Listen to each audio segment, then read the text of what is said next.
సంపూర్ణ రామాయణం ఉత్తరకాండము సంస్కృత మూలము భగవాన్ వాల్మీకి మహర్షి దాదాపు 5000 ఏళ్ల క్రిందట సంపూర్ణ రామాయణం తేట తెలుగులో Shri Modali Venkata Subrahmanyam September 10 1935 August 15 2006 video చేసినవారు కంచి త్యాగరాజులు 2025వ సంవత్సరము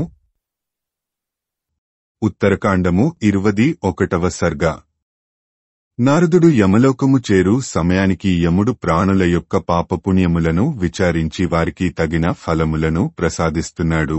ప్రాణులు చేసిన పాపపుణ్యములకు సాక్షిగా అగ్నిదేవుడు సాక్ష్యము ఇస్తున్నాడు.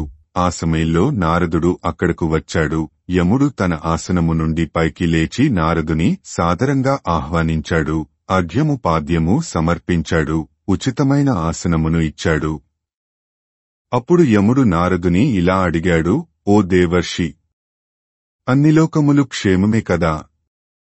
ధర్మము సక్రమంగా ఆచరింపబడుతూ ఉంది కదా? ఇంతకు తమరు నా వద్దకు వచ్చిన పని ఏమి అని అడిగాడు యముడు. నారదుడు యమునికి ఈ విధంగా సమాధానం చెప్పాడు. దశగ్రీవుడు అనే రాక్షసుడు లంకానగరాన్ని పరిపాలిస్తున్నాడు. అతడు భూలోకములో ఉన్న రాజులందరినీ ఓడించాడు. ఇప్పుడు నీ మీదికి యుద్ధానికి వస్తున్నాడు. అతడు నిన్ను ఎలా జయిస్తాడో చూడాలని వచ్చాను అని నారదుడు అంటూ ఉండగానే దూరంగా పుష్పక విమానము యమపురికి వస్తూ కనిపించింది. విమానము వచ్చి యమపురిలో దిగింది. రావణుడు యమలోకంలో పుణ్యఫలములు పాపఫలములు అనుభవించుచున్న ప్రాణులను చూచాడు. యముని సైన్యాన్ని చూచాడు. పాపఫలములను అనుభవిస్తున్న పాపులు వేసే కేకలు అరిచే అరుపులు వింటున్నాడు. పాప ఫలితములను అనుభవించే పాపులను ఆసక్తిగా చూస్తున్నాడు రావణుడు. కొంతమంది పాపులను క్రిములు కొరుక్కు తింటున్నాయి. కొంతమందిని కుక్కలు పీక్కు తింటున్నాయి. కొందరు పాపులను యమభటులు భయంకరమైన తిట్లు తిడుతూ క్షోభ పెట్టడం చూచాడు రావణుడు. మరికొంతమంది రక్తం ప్రవహించే వైతరణి నదిని దాటుతున్నారు. మరికొంతమందిని బాగా కణకణ కాలుతున్న ఇసుక మీద నడిపిస్తున్నారు. కొంతమంది పాపులను సూదుల మాదిరి కత్తుల మాదిరి కొనలు కలిగిన ముళ్ల పొదల మధ్య నడిపిస్తున్నారు. మరికొంతమందిని గౌరవ నరకల్లో కత్తుల అంచుల మీద నడిపిస్తున్నారు. కొంతమంది ఆకలితో దప్పికతో అరుస్తుంటే వారికి ఆహారము నీరు కూడా ఇవ్వడం లేదు. కొంతమంది ఆహారము నీరు నిద్రలేక కృంగి కృశించి అస్థిపంజరముల మాదిరి పడి ఉన్నారు. కొంతమంది మలమూత్రములలో పడి పొర్లాడుతున్నారు. కొంతమంది భయంతో అటు ఇటు పరుగెడుతున్నారు. ఇటువంటి పాపులను చూచాడు రావణుడు. పాపుల సంగతి ఇలా ఉంటే పుణ్యము చేసిన వారు రమ్యమైన సౌధములలో నృత్యగానములతో వినోదిస్తున్నారు. అటువంటి వారిని కూడా చూచాడు రావణుడు. భూలోకములలో బతికి ఉండగా గోదానములు భూదానములు చేసిన వారు వారి పుణ్యఫలములను అనుభవిస్తున్నారు. మరికొంతమంది చక్కటి ఆభరణములను దుస్తులను ధరించి అందమైన స్త్రీలను పక్కన ఉంచుకుని ఆనందంగా తిరుగుతున్నారు. పాపాత్ముడైన రావణునికి కూడా కొంచెం ధర్మబుద్ధి కలిగినట్టు ఉంది. పాపఫలములను అనుభవించుచున్న పాపులను బలవంతంగా యమభటుల బారి నుండి విడిపించాడు. ఆ పాపులు కేరింతలు కొట్టుకుంటూ రావణుని పొగిడారు. ఇది చూచిన యమభటులు రావణుని మీదికి తిరగబడ్డారు. అతనిని వారించారు. ఇంతలో యముని సేనలు రావణుని మీదికి దూకాయి. యమభటులు పుష్పక విమానమును చుట్టుముట్టి దానిని ముసలములతోనూ శక్తులు శూలములు తోమరములతోనూ కొట్టారు. పుష్పక విమానములోకి ఎక్కి దాని స్తంభములను తోరణములను ఆసనములను పాడుచేశారు, విరిచేశారు. యమభటులు ఆ పుష్పకమును ఎంత పాడుచేసినా అది చెక్కుచెదరలేదు. పూర్వము మాదిరి ప్రకాశిస్తూ ఉంది. యముడి సేనలు అపారంగా ఉన్నాయి. గుంపులు గుంపులుగా రావణసేన మీద విరుచుకుపడుతున్నారు. యమభటులు రాక్షసులు యమభటుల మధ్య యుద్ధం తీవ్రంగా ఉంది. రావణుడు యమభటుల మీద బాణవర్షము కురిపిస్తున్నాడు. రావణుని సేనాధిపతులు వృక్షములతోనూ శూలములతోనూ యమభటులను ఎదుర్కొంటున్నారు. రావణుని మంత్రులు సేనాధిపతులు తీవ్రంగా గాయపడ్డారు. అయినా ప్రాణాలకు తెగించి యుద్ధం చేస్తున్నారు.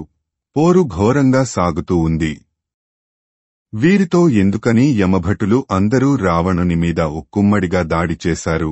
తమ చేతిలోని ఆయుధములతో రావణుని శరీరం అంతా తూట్లు కింద కొట్టారు. రావణుని శరీరం నుండి రక్తం వరదలా ప్రవహిస్తూ ఉంది. ఆ పరిస్థితిలో కూడా రావణుడు ఏమాత్రం జంకకుండా యమభటుల మీద అస్త్రములను, శస్త్రములను, శూలములను, గదలను, ప్రాసలను, శక్తి ఆయుధములను, తోమరములను ధారాపాతంగా ప్రయోగిస్తున్నాడు. యమభటులు రావణుడు ప్రయోగించిన ఆయుధములను, బాణములను విరిచి, రావణుని విల్లు విరిచి, రావణుని తుక్కు కింద కొట్టారు. మేఘాలు ఆకాశంలో కమ్ముకున్నట్టు యమభటులు రావణుని చుట్టూ చేరి, రావణుని ఊపిరి సలపకుండా కొట్టారు. రావణుని కవచము బద్దలయింది. రక్తంతో శరీరం అంతా తడిసిపోయింది. రావణుడు పుష్పకం దిగి నేలమీద ధనుర్బాణములు, గద ధరించి రెండవ యమధర్మరాజు మాదిరి నిలబడ్డాడు. పాశుపతాస్త్రమును తీసుకున్నాడు. తన విల్లు మీద అస్త్రమును సంధించాడు. అభిమంత్రించాడు. యమభటుల మీద పాశుపతాస్త్రమును ప్రయోగించాడు. ఆ పాశుపతాస్త్రము యమలోకమును శాంతం భస్మీపటలం చేస్తూ ఉంది. యమభటులు ఆ అస్త్రము ధాటికి మలమలా మాడిపోతున్నారు. అది చూచిన రావణుడు దిక్కులు పిక్కెటిల్లేటట్లు సింహనాదం చేశాడు. బ్రహ్మాస్త్రము, పాశుపతాస్త్రము అంటే ఈనాటి అణుబాంబులు, అణ్వస్త్రాలు అని అనుకోవచ్చు అనుకుంటాను.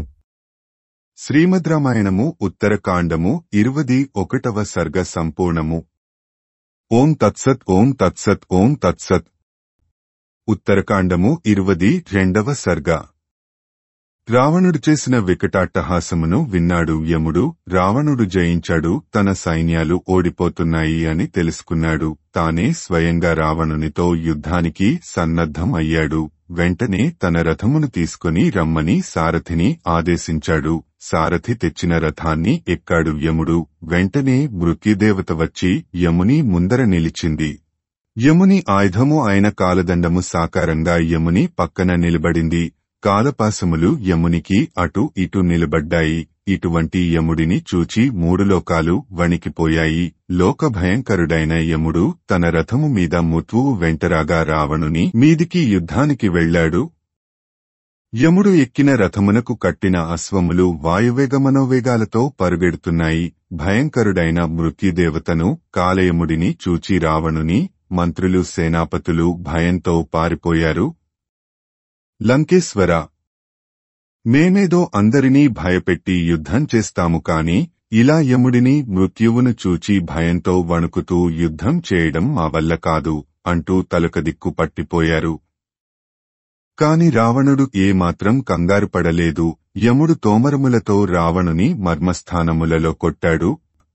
రావణుడు యముని మీద శరవర్షము కురిపించాడు.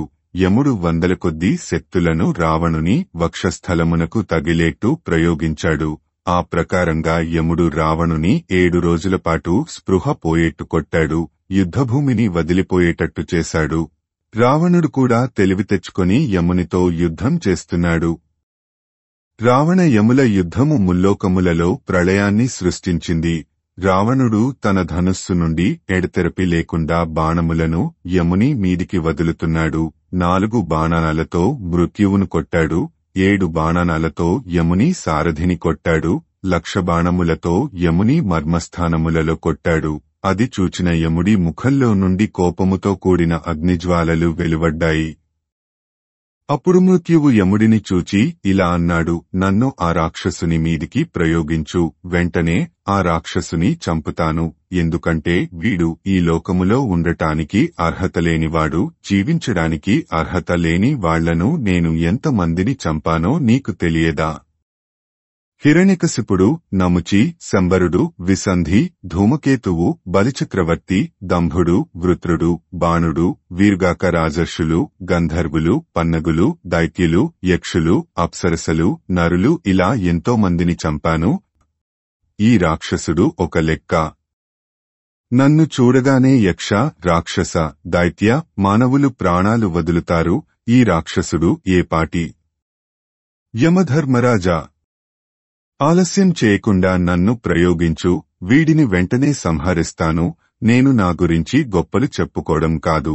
నన్ను చూడగానే ఎవడైనా చావాలి. అది ప్రకృతి సిద్ధమైన ఏర్పాటు. నా కంటబడ్డవాడు బతకడం కల్లా అని అన్నాడు. అప్పుడు యముడు మృత్యువుతో ఇలా అన్నాడు, నీ సంగతి నాకు తెలియదా? కాని కాస్త ఆగు, నా వల్ల కాకపోతే నీ సాయం తప్పకుండా తీసుకుంటాను అని అన్నాడు.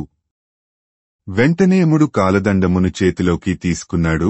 ఆ యమదండానికి రెండు పక్కలా కాలపాసములు కట్టబడి ఉన్నాయి. ఆ యమదండమును చూడగానే ప్రాణుల ప్రాణములు వారి శరీరముల నుండి బయటకు వస్తాయి. ఇంక దానిని ప్రయోగిస్తే చెప్పేదేముంది, ముల్లోకములను భస్మీపటలం చేస్తుంది. యముడు కాలపాసములతో కూడిన యమదండమును చేత ధరించగానే యుద్ధభూమిలో ఉన్నవారు భయంతో కంపించి పారిపోయారు. రావణుని మీద ప్రయోగించడానికి యముడు తన యమదండమును పైకి ఎత్తాడు. అందరూ రావణుడి చరిత్ర పరిసమాప్తము అని అనుకున్నారు. యమదండము అగ్నిజ్వాలలు విరజిమ్ముతూ రావణుని మీదికి దూకడానికి సిద్ధంగా ఉంది. ఆ సమయంలో బ్రహ్మదేవుడు ప్రత్యక్షమయ్యాడు. యమధర్మరాజా, ఆగు ఆగు, వీడిని చంపకు, నా వరము నిర్వీర్యము చెయ్యకు, నా మాటను అబద్ధం చేయకు. వాడు మానవుడైనా దేవగణములకు చెందినవాడైనా నా మాటను ధిక్కరిస్తే అతడు మూడులోకములను అసత్యము పాలుచేసినట్టే. నీవు ఈ యమదండమును వదిలితే ఇది రావణునే కాదు, ముల్లోకములను భస్మం చేస్తుంది. అయిన వారిని కానివారిని అందరినీ చంపుతుంది. నేను నీకు ఈ యమదండాన్ని సృష్టించి ఇచ్చాను. ఈ లోకాలను సృష్టించాను. ఈ యమదండము ఇప్పుడు ముల్లోకములను నాశనం చేస్తే నేను మరలా సృష్టి మొదలుపెట్టాలి. కాబట్టి దీనిని రావణుని మీద ప్రయోగించవద్దు. ఇందులో ఇంకొక రహస్యం కూడా ఉంది. ఈ యమదండము ఎవడి మీద ప్రయోగిస్తే వాడు తప్పక చావాలి. ఇప్పుడు నీవు ఈ యమదండమును రావణుని మీద ప్రయోగిస్తే రావణుడు చస్తాడు. అప్పుడు నేను ఇచ్చిన వరం అబద్ధం అవుతుంది. నా వర ప్రభావం చేత ఈ యమదండంతో రావణుడు చావలేదనుకో, నేను యమదండమునకు ఇచ్చిన శక్తి అబద్ధం అవుతుంది. రావణుడు చచ్చినా చావకపోయినా నా మాట అబద్ధం అవుతుంది. కాబట్టి నా మాట నిజం కావాలంటే నీవు ఇప్పుడు యమదండమును ప్రయోగించకపోవడమే మంచిది అని అన్నాడు బ్రహ్మ. బ్రహ్మదేవుని సంకట స్థితిని అర్థం చేసుకున్న యముడు యమదండ ప్రయోగమును ఉపసంహరించాడు. బ్రహ్మదేవా, నీవు ముల్లోకములకు పూజ్యుడవు, నాకు ఆరాధ్యుడవు. నీ కోరిక మేరకు యమదండమును ఉపసంహరించాను. నీ వరప్రభావంతో వీడు ఎవరి చేతిలోనూ చావడు. మరి ఇప్పుడు నేనేం చేయాలి? వీడికి ఓడిపోయానని ప్రకటించాలా, లేక వీడిని చంపి నీ మాటను అబద్ధం చేయాలా? ఏం చెయ్యమంటారు అని అడిగాడు యముడు. అప్పుడు బ్రహ్మ, ఏముంది, మనకు చేతిలో ఒక విద్య ఉంది కదా. హఠాత్తుగా అంతర్ధానం కావడం, అలా రాక్షసునికి కనపడకుండా అంతర్ధానం అయిపో. వాడు నీకోసం వెతికి కనపడకపోతే అరుచుకుంటూ వెళ్లిపోతాడు. దానితో సమస్య పరిష్కారం అవుతుంది. వాడి చావుకు నేను తగిన ఏర్పాట్లు చేస్తాను అని అన్నాడు బ్రహ్మదేవుడు. బ్రహ్మదేవుని ఆదేశము ప్రకారము యముడు అంతర్ధానమయ్యాడు. యముడి వద్దకు బ్రహ్మ రావడం, వారు ఏదేదో మాట్లాడుకోవడం, తరువాత ఇద్దరూ అంతర్హితులు కావడం గమనించాడు రావణుడు. విజయోత్సాహంతో అరిచాడు. యముడిని జయించాను అని చాటి చెప్పాడు. విజయ గర్వంతో యమలోకాన్ని విడిచిపెట్టి వెళ్లిపోయాడు. ఇదంతా కళ్లారా చూచిన నారదుడు హమ్మయ్య అనుకుంటూ తన దారిన తాను హరినామస్మరణ చేసుకుంటూ వెళ్లిపోయాడు. శ్రీమద్రామాయణము ఉత్తరకాండము 22వ సర్గ సంపూర్ణము. ఓం తత్సత్ ఓం తత్సత్ ఓం తత్సత్. ఉత్తరకాండము 23వ సర్గ. యముడిని జయించిన ఉత్సాహంతో ఉన్న రావణుడు తన మంత్రులు సేనాపతులు సైన్యముతో పాటు పుష్పకమును ఎక్కాడు. ఆ పుష్పకము మీద రసాతలమునకు ప్రయాణము అయ్యాడు. ముందు నాగులకు ఆవాసము అయిన భోగవతి పురమునకు వెళ్లాడు. భోగవతిని వాసుకి అనే నాగుడు పరిపాలిస్తున్నాడు. రావణుడు వాసుకిని ఓడించాడు. తరువాత అక్కడి నుండి బయలుదే నివాత కవచుల వద్దకు వెళ్లాడు. వాళ్లను కూడా యుద్ధము చెయ్యమని ఆహ్వానించాడు. నివాత కవచులు దైత్యులు, మంచి పరాక్రమవంతులు. వారు రావణుని ఎదిరించారు. రాక్షసులకు దైత్యులకు ఘోరమైన యుద్ధము జరిగింది. ఒకరిని ఒకరు శూలములతోనూ పట్టిసములతోనూ కత్తులతోనూ గొడ్డళ్లతోనూ కొట్టుకున్నారు. ఆ మాదిరి సంవత్సరము పాటు యుద్ధము చేసినా ఎవరికీ జయము కలగలేదు. పాతాళములో జరుగుతున్న వీరి యుద్ధము చూచిన బ్రహ్మ వారి వద్దకు వచ్చాడు. రావణుడు నివాత కవచులు మధ్య నిలిచి వారితో ఇలా అన్నాడు, ఓ దైత్యులారా! ఈ రావణునికి ఎవరి చేతిలో చావులేని వరం ఉంది, అందుకని ఇతనిని ఎవరూ జయించలేరు. కాబట్టి మీరు ఈ రావణునితో స్నేహం చేసుకోండి. ఇలా ఎన్ని సంవత్సరాలు యుద్ధం చేసినా మీ సేనలు నశించి పోవలసిందే కాని రావణుడు చావడు, మీకు విజయం సిద్ధించదు. కాబట్టి సంధ్యే తరుణోపాయము అని అన్నాడు బ్రహ్మ. బ్రహ్మదేవుని ఆదేశము ప్రకారము నివాత కవచులు రావణునితో మైత్రి చేసుకున్నారు. వెంటనే అగ్నిని వ్రేల్చి అగ్నిసాక్షిగా నివాత కవచులు రావణుడు మిత్రులు అయ్యారు. రావణుని తమ అతిథిగా ఆహ్వానించారు. నివాత కవచులు రావణుడు 1 సంవత్సరం పాటు నివాత కవచులకు అతిథిగా ఉండి సకల భోగాలు అనుభవించాడు. నివాత కవచుల వద్ద మంత్రతంత్రములు, మాయలు నేర్చుకున్నాడు. రావణుడు మాయాయుద్ధంలో ప్రవీణుడు అయ్యాడు. తరువాత మరొక లోకపాలకుడైన వరుణుని కొరకు రసాతలము అంతా వెతకడం మొదలెట్టాడు. రావణుడు, కాలకేయులు అనే రాక్షసులు అశ్మనగరాన్ని పాలిస్తున్నారు. రావణుడు అశ్మనగరానికి వెళ్లాడు. కాలకేయులను చంపాడు. ఆ సమయంలో తన బావ శూర్పణఖ భర్తనైన విద్యుజ్జీవుడు అక్కడే ఉన్నాడు. జరుగుతున్న అన్యాయాన్ని చూచి సహించలేక విద్యుజ్జీవుడు రావణుని ఎదిరించాడు. రావణుడు నిర్దాక్షిణ్యంగా తన బావ విద్యుజ్జీవుని కత్తితో నరికాడు. అతనితో పాటు 400 మంది దైత్యులను కూడా చంపాడు. రావణుడు అక్కడి నుండి బయలుదేరి వరుణుని నివాసమునకు వెళ్లాడు. వరుణుని దగ్గర ఉన్న కామధేనువును చూచాడు.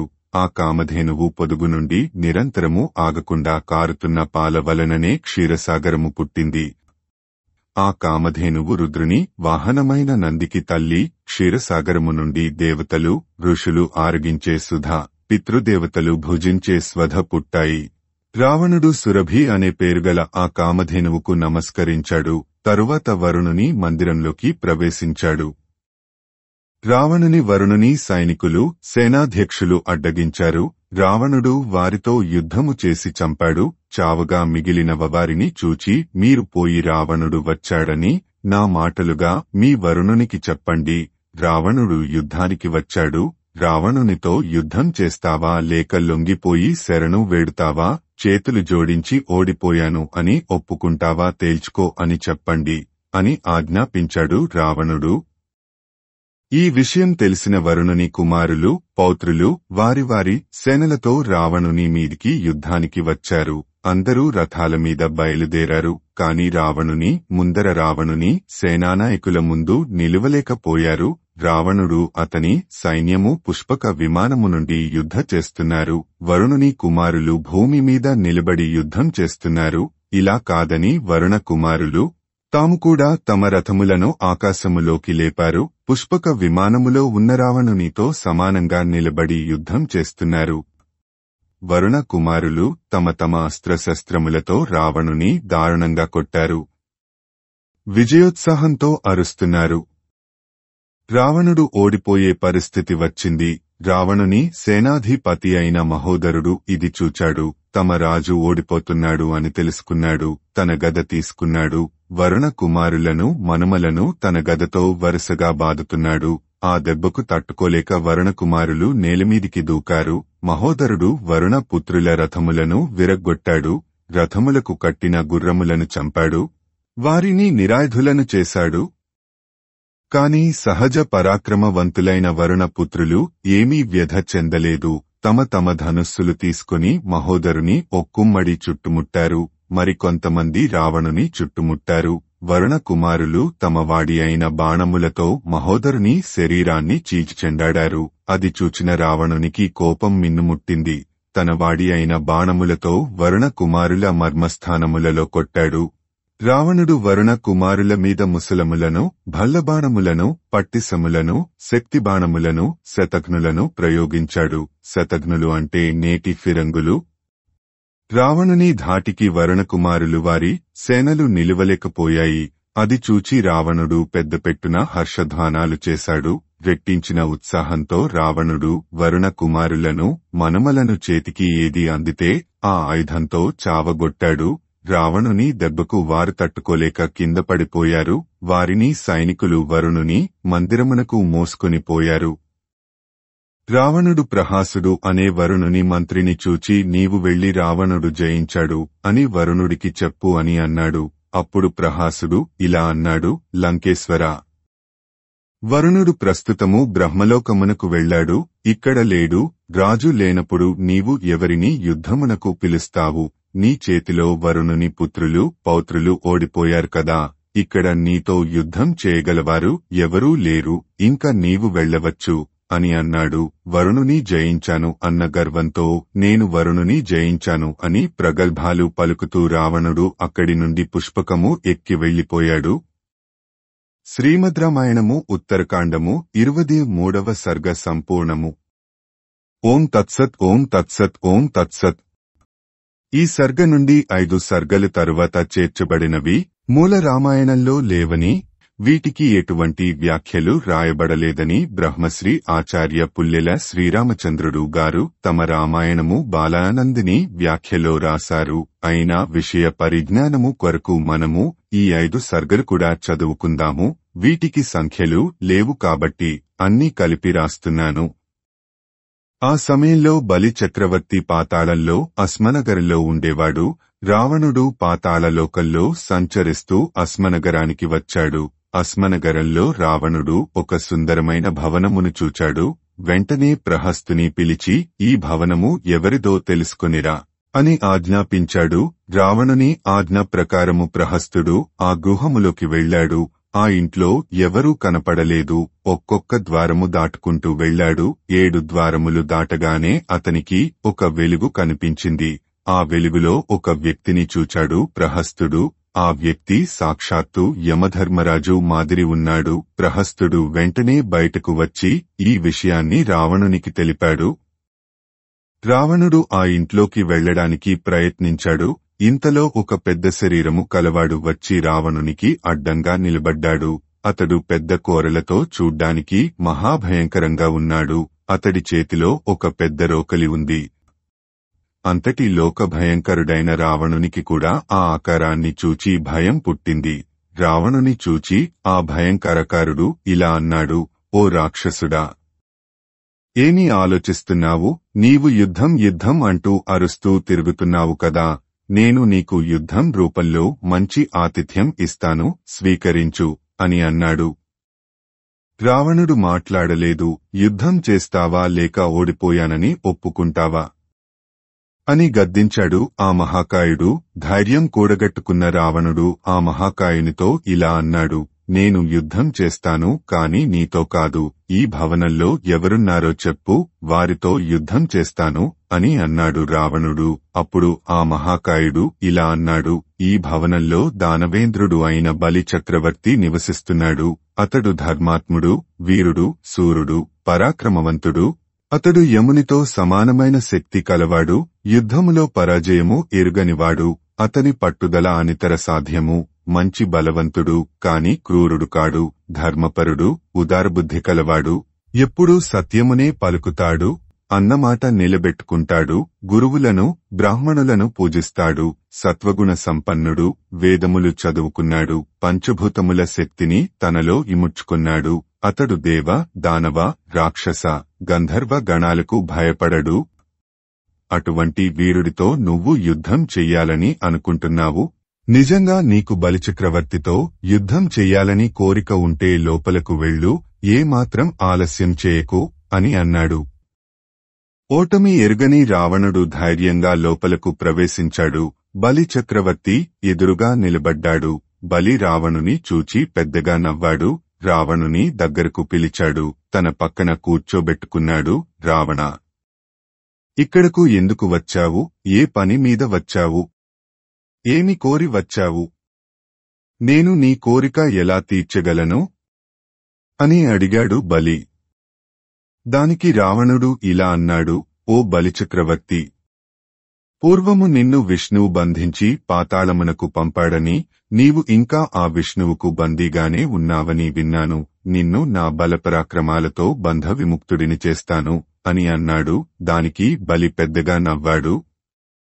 రావణ, నీకు అసలు సంగతి తెలియదు. నేను చెబుతాను విను. నీవు వచ్చేటప్పుడు ద్వారము వద్ద ఒక మహాపురుషుడిని చూచావు కదా.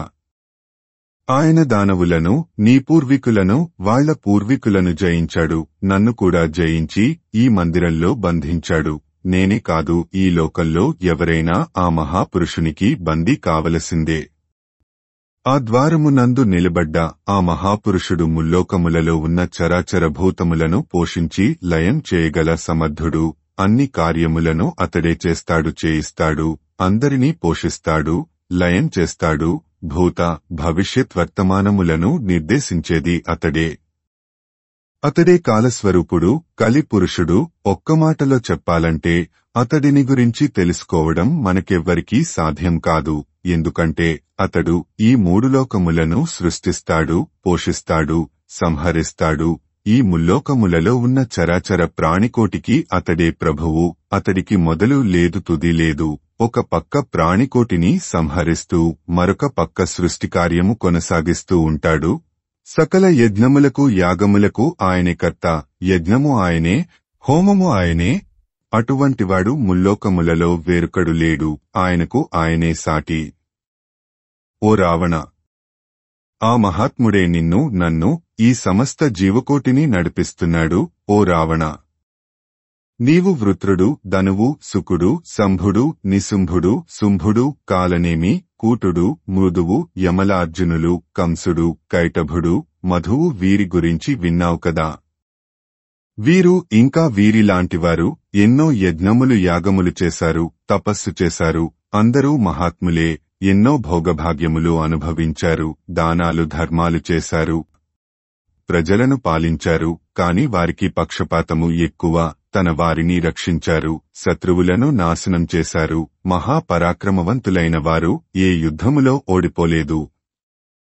ఎందుకో వీరంతా దేవతల మీద కక్ష కట్టారు, దేవతలతో యుద్ధం చేశారు, దేవతా గణములను జయించారు. వీరంతా ఎల్లప్పుడూ దేవతలకు ఎలా అపకారం చెయ్యాలా అని ఆలోచిస్తుంటారు. అందుకే వీరంతా దేవతల పక్షం వహించిన విష్ణువుకు శత్రువులు అయ్యారు. విష్ణువు ఎల్లప్పుడూ వీరిని ఎలా సంహరించాలా అని ఎదురుచూస్తున్నాడు.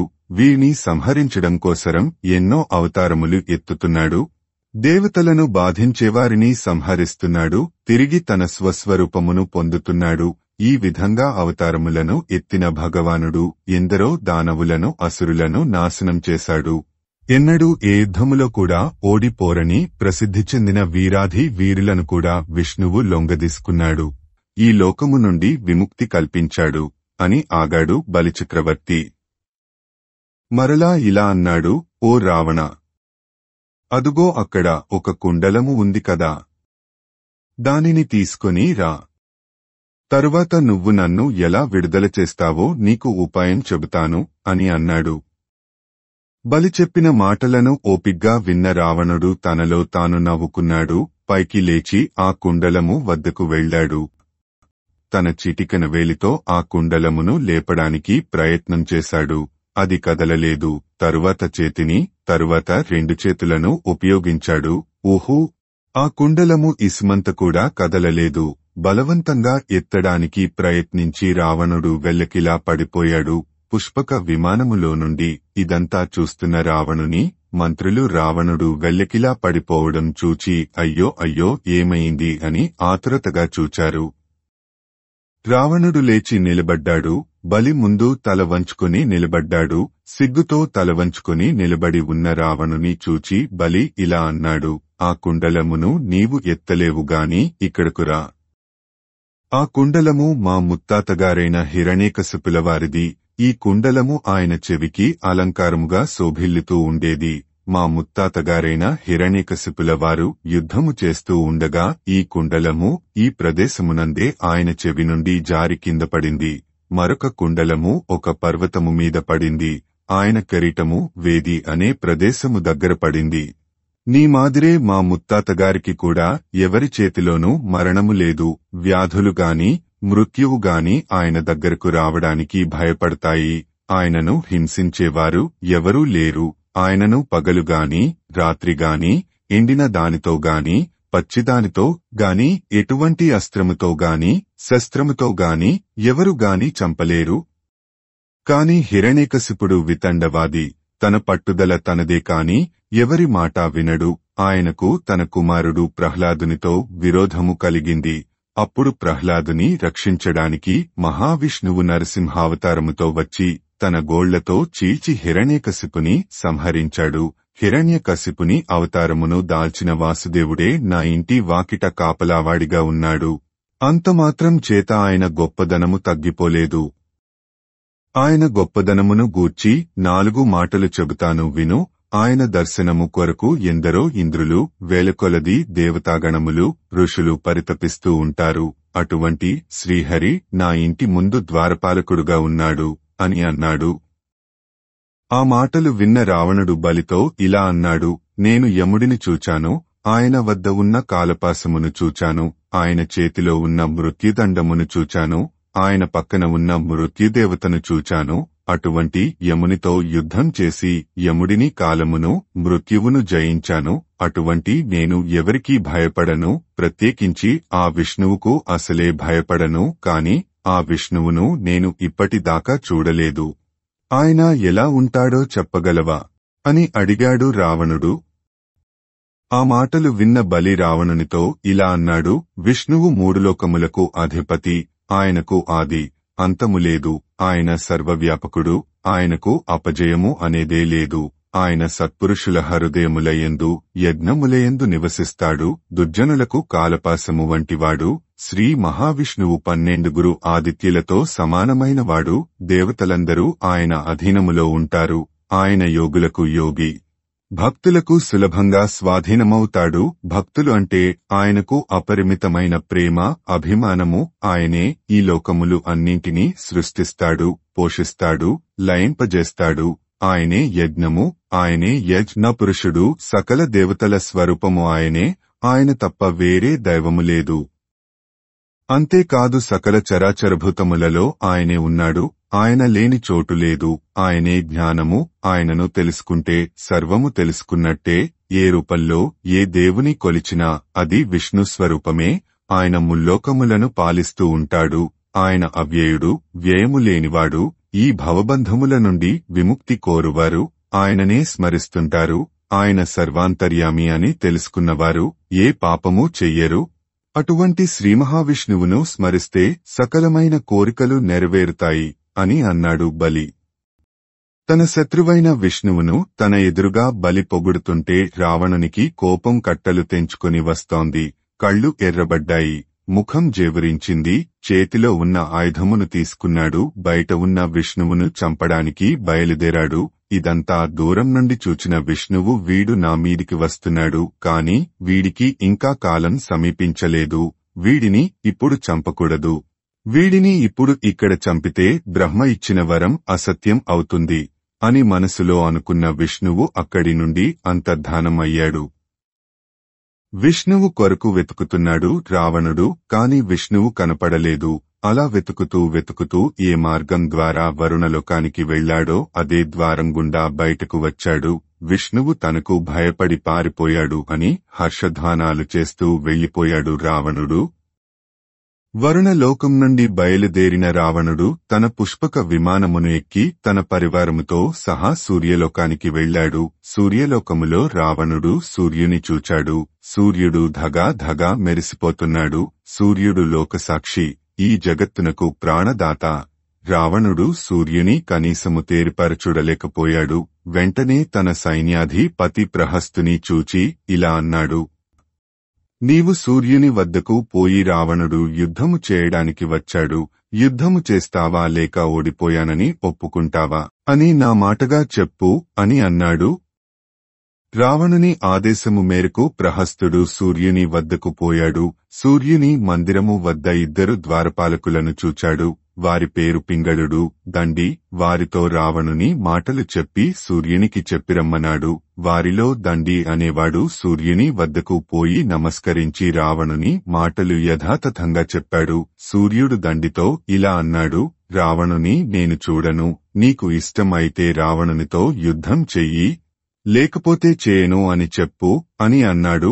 ఇదంతా మనకెందుకు అని దండి రావణుని వద్దకు పోయి, సూర్యుడు నీతో యుద్ధం చేయడానికి ఇష్టపడటం లేదు అని అన్నాడు. రావణుడు పెద్దగా అట్టహాసం చేశాడు. సూర్యుడిని యుద్ధంలో ఓడించాను అని ప్రకటించుకున్నాడు. అక్కడి నుండి చంద్రమండలానికి తరలిపోయాడు. రావణుడు తన పరివారముతో పుష్పక విమానము మీద వెళుతూ ఉంటే ఒక దివ్యపురుషుడు రథం మీద వెళుతున్నాడు.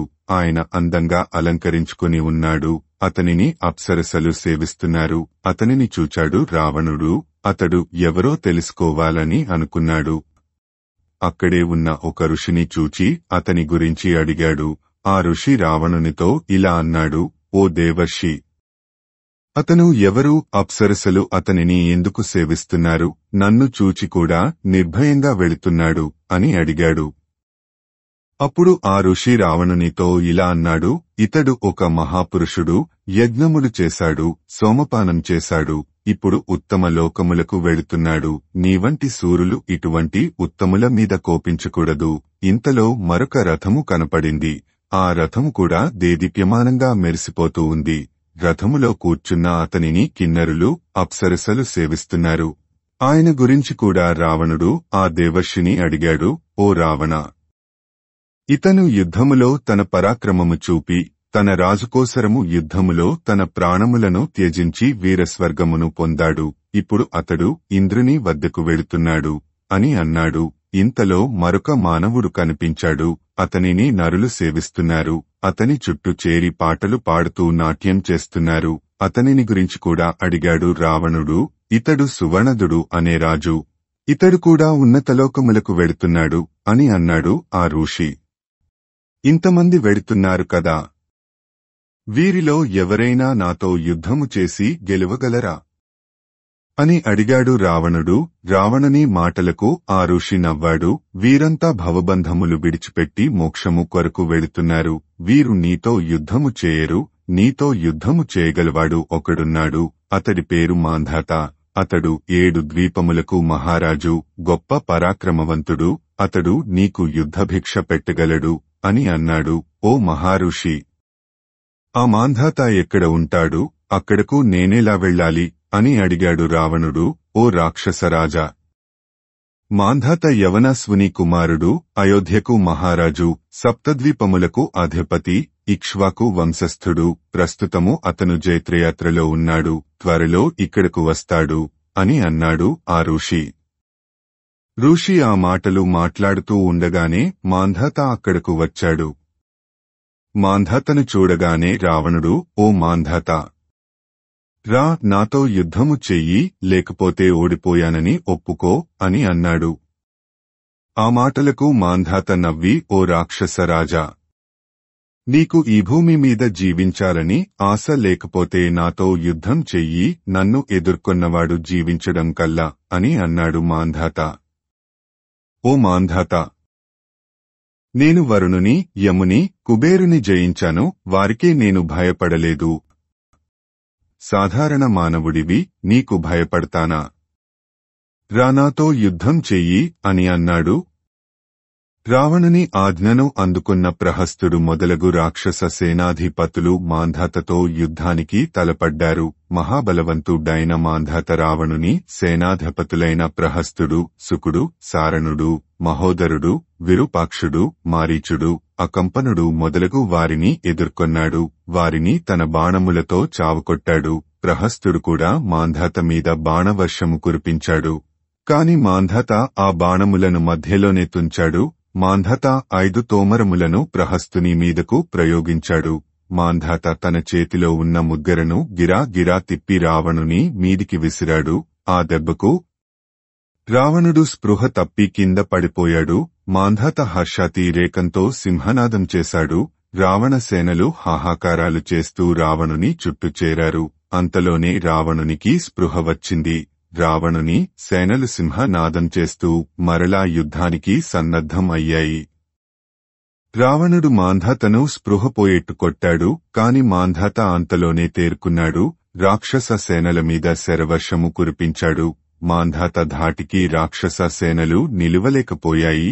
ఇలా కాదని రావణుడు, మాంధాత చెరి ఒక ఖడ్గము తీసుకుని ఎదురుగా నిలబడ్డారు. ఒకరితో ఒకరు ఖడ్గయుద్ధము చేసుకుంటున్నారు. ఇరువురి శరీరముల నుండి రక్తం కారుతూ ఉంది. రావణుడు రౌద్రాస్త్రమును సంధించి మాంధాత మీదికి విసిరాడు. మాంధాత ఆగ్నేయాస్త్రముతో రౌద్రాస్త్రమును తునాతునకలు చేశాడు. రావణుడు గాంధర్వాస్త్రమును ప్రయోగించగా మాంధాత దానిని వారుణాస్త్రముతో నిర్వీర్యము చేశాడు. రావణుడు బ్రహ్మాస్త్రమును ప్రయోగించడానికి సన్నద్ధమయ్యాడు. మాంధాత పాశుపతాస్త్రమును సంధించడానికి సిద్ధపడ్డాడు. అది చూచి ముల్లోకములు తల్లడిల్లిపోయాయి. దేవలోకము నాగలోకము గడగడలాడాయి. నిరంతరము ధ్యానములో ఉన్న పులస్త్యుడు, గాలవుడు ఈ విషయాన్ని దివ్యదృష్టితో తెలుసుకున్నారు. రావణుని వద్దకు వచ్చారు. రావణుని, మాంధాతను చెడామడా తిట్టి వారిని ఆ మారణాయుధములను ప్రయోగించకుండా నివారించారు. రావణునికి మాంధాతకు స్నేహము కుదిర్చి వెళ్లిపోయారు. తరువాత రావణుడు తన పరివారముతో పుష్పక విమానం మీద వాయుమార్గములో ప్రయాణం చేస్తున్నాడు. మార్గమధ్యంలో రావణునికి ఆగ్నేయములు, పక్షులు, బ్రాహ్మ అనే 3 విధములైన మేఘములు తగిలాయి. వాటిని దాటిన తరువాత సిద్ధులు, చారణులు నివసించే వాయుమార్గములో ప్రయాణించాడు. తరువాత రావణుడు భూతములు, వినాయకుడు నివసించే వాయుమార్గములో ప్రయాణించాడు. అవి కూడా అధిగమించిన తరువాత రావణుడు గంగానది, కుముదము మొదలగు దేవనదులు, దిగ్గజములు ఉండే వాయుమార్గములో ప్రయాణిస్తున్నాడు. ఆ దిగ్గజములు గంగానదిలో దిగి క్రీడిస్తున్నప్పుడు తమ తొండములతో నీటిని పైకి తుంపర్లుగా విరజిమ్ముతుంటే ఆ తుంపర్లు సూర్యకిరణముల మీద పడి కిందికి జారి భూమి మీద నీరుగాను మంచుగాను వర్షిస్తూ ఉంది. తరువాత రావణుడు గరుత్మంతుడు నివసించే వాయుమార్గంలో ప్రయాణించాడు. దాని తరువాత సప్తఋషి మండలము ఉండే వాయు మార్గంలో ప్రయాణించాడు. ఆ తరువాత సూర్యుడు ప్రయాణించే మార్గంలోకి ప్రవేశించాడు. అక్కడే ఆకాశ గంగ ప్రవహిస్తూ ఉంది. అక్కడికి 80,000 యోజనముల దూరములో ఉన్న చంద్రమండలములో ప్రవేశించాడు. అది చంద్రుని నివాసస్థానము. అక్కడ గ్రహములు, నక్షత్రములు సంచరిస్తూ ఉంటాయి. చంద్రుని నుండి ప్రసరించే లక్షల కిరణములు భూమి మీద ఉన్న ప్రజలకు ప్రకాశాన్ని, సంతోషాన్ని, ఆహ్లాదాన్ని కలిగిస్తుంటాయి. శీతలకరుడైన చంద్రుడు కోపంతో రగిలిపోతున్న రావణుని చూచాడు. చంద్రుని చల్లదనానికి రావణుడు, అతని పరివారము తట్టుకోలేకపోయారు. అప్పుడు ప్రహస్తుడు రావణుని చూచి ఇలా అన్నాడు: రాక్షసేంద్ర, ఈ చల్లదనానికి తట్టుకోలేకపోతున్నాము. శరీరాలు గడ్డకట్టుకుపోతున్నాయి. ఇక్కడ నుండి వెనక్కు వెళ్లిపోదాము అని వేడుకున్నాడు. ప్రహస్తుని మాటలు విన్న రావణుడు కోపంతో మండిపడ్డాడు. చంద్రుని మీద నారచబాణములను సంధించాడు. చంద్రుని చల్లదనానికి రావణుని బాణముల అగ్ని విఘాతం కలిగించడం గమనించాడు బ్రహ్మ. అది లోకములకు ప్రమాదము అని గ్రహించాడు. వెంటనే రావణుని వద్దకు వచ్చాడు. రావణ, చంద్రుడు లోకములకు చల్లదనాన్ని కలిగిస్తూ లోకహితము కొరకు పాటుపడేవాడు. అతనిని ఏమీ చెయ్యకు. నీలాంటి యుద్ధోన్మాదికి అతనితో పనిలేదు. వెంటనే ఇక్కడి నుండి వెళ్ళిపో. దానికి ప్రతిగా నీకు ఒక మంత్రమును అనుగ్రహిస్తాను. ఆ మంత్రము కేవలము ప్రాణాపాయ స్థితిలోనే జపించాలి. అప్పుడు మరణము నీ చెంతకు రాదు అని అన్నాడు.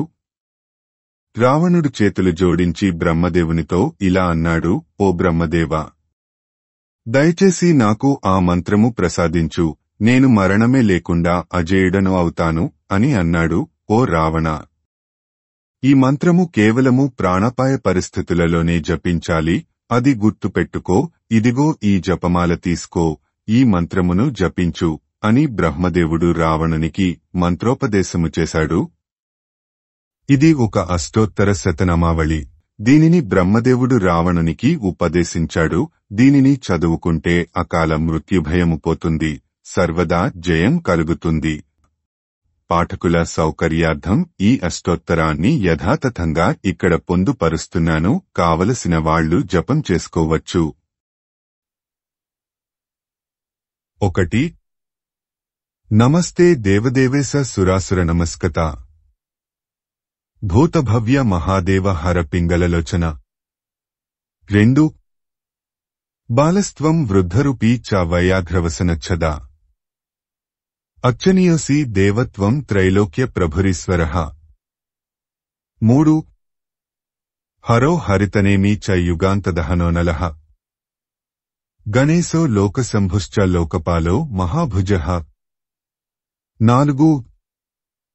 మహాభాగో మహాసులి మహాదంష్ట్రీ మహేశ్వరః కాలశ్చ బలరూపీ చ నీలగ్రీవో మహోదరః 5 దేవాంతగస్తపోనశ్చ పశూనాం పతిరవ్యయః శూలపానిర్వశః కేతుర్నేతా గోప్తా హరో హర్యః 6 జటీ ముద్దీ సికడ్డీ చ లకుటీ చ మహాయశాః భూతేశ్వరో గణాధ్యక్షః సర్వాత్మా సర్వభావనః 7 సర్వగః సర్వహరీ చ స్రష్ట చ గురురవ్యయః కమండలధరో దేవః పినాకీ ధూర్జటిస్తథా 8 మాననీయశ్చ ఓంకారో వరిష్టా సామవేదగః మృత్యుశ్చ మృత్యుదుతశ్చ పారియాత్రశ్చ సువ్రతః 9 బ్రహ్మచారీ గృహవాసీ వీణాపణవతోనవాన్ అమరో దర్శనీయశ్చ బాలసూర్య నిభస్తథా 10 శ్మశానవాసీ భగవానుమాపతిరనిందిత భగస్యా క్షిణిపాతీ చ పూష్ణో దశననాశనః 11 జ్వరహత్తా పాసహస్తః ప్రళయకాల ఏవ చ ఉల్కముఖోగ్ని కేతుశ్చ మునిర్దీపో విశాంపతః 12 ఉన్మాదవే పథుకరః సమర్థి లోకసత్తమః వామనో వామదేవశ్చ ప్రార్ధక్షిణ్యశ్చ నామతః 13 భిక్షుశ్చ భిక్షురూపీ చ త్రిజటీ జటలః స్వయం శఖహస్తప్రతిష్ఠమీ వసునాం స్తమనస్తథా 14 ఋతుకరః కాలో మధుర్మధురలోచనః వానస్పత్యః శ్రీకరశ్చ నిత్యమాశ్రితపూజిత 15 జగద్ధాతా చ కర్తా చ పురుషః శాశ్వతో ధ్రువః ధర్మాధ్యక్షో విరూపాక్ష శ్రీవర్మా భూతభావనః 16 త్రినేత్రౌ బహురూపశ్చ సూర్యాయత సంప్రభా దేవదేవోతిదేవశ్చ చందాంకతజటస్తథా 17 నర్తకో లాసకశ్చైవ పూర్ణేందు సదృశానన్ బ్రహ్మణ్యశ్చ శరణ్యశ్చ సర్వజీవమయస్తథా 18 సర్వతూర్యనినాదీ చ సర్వబంధ విమోక్షక మోహనో బంధకశ్చైవ సర్వధారీ వరోత్తమః 19 పుష్పదంతో విభాగశ్చ ముఖ్యః సర్వహరస్తథా హరిస్మశ్రుద్ధనుర్ధారీ భీమో భీమ పరాక్రమః 20 మయా ప్రోక్తమిదం పుణ్యం నామాష్టశతముత్తమం సర్వపాపహరం పుణ్యం శరణ్యం శరణార్థినా జప్తమేతద్దసగ్రీవ కుర్యాత్ శత్రువినాశనం. ఓ రావణ, నాచే చెప్పబడిన ఈ అష్టోత్తర శతనామ స్తోత్రము అత్యంత పుణ్యప్రదము. దీనిని చదివితే సకల పాపములు తొలగిపోతాయి. ఇది నీకు సర్వత్రా విజయం సిద్ధించేటట్టు చేస్తుంది అని బ్రహ్మదేవుడు రావణునికి చెప్పి అంతర్ధానం అయ్యాడు. బ్రహ్మదేవుడు వెళ్లిపోగానే రావణుడు చంద్రలోకము నుండి బయలుదేరాడు. పశ్చిమ సముద్ర తీరానికి వెళ్లాడు. పశ్చిమ సముద్ర తీరంలో ఒక ద్వీపం ఉంది. అక్కడ ఒక పురుషుడు కనిపించాడు. ఆ పురుషుని ఒంటి ఛాయ బంగారు రంగులో ఉంది. ఆ పురుషుడు ఐరావతము వలె ఎత్తుగా బలంగా ఉన్నాడు. అతనికి పెద్ద పెద్ద కోరలు ఉన్నాయి.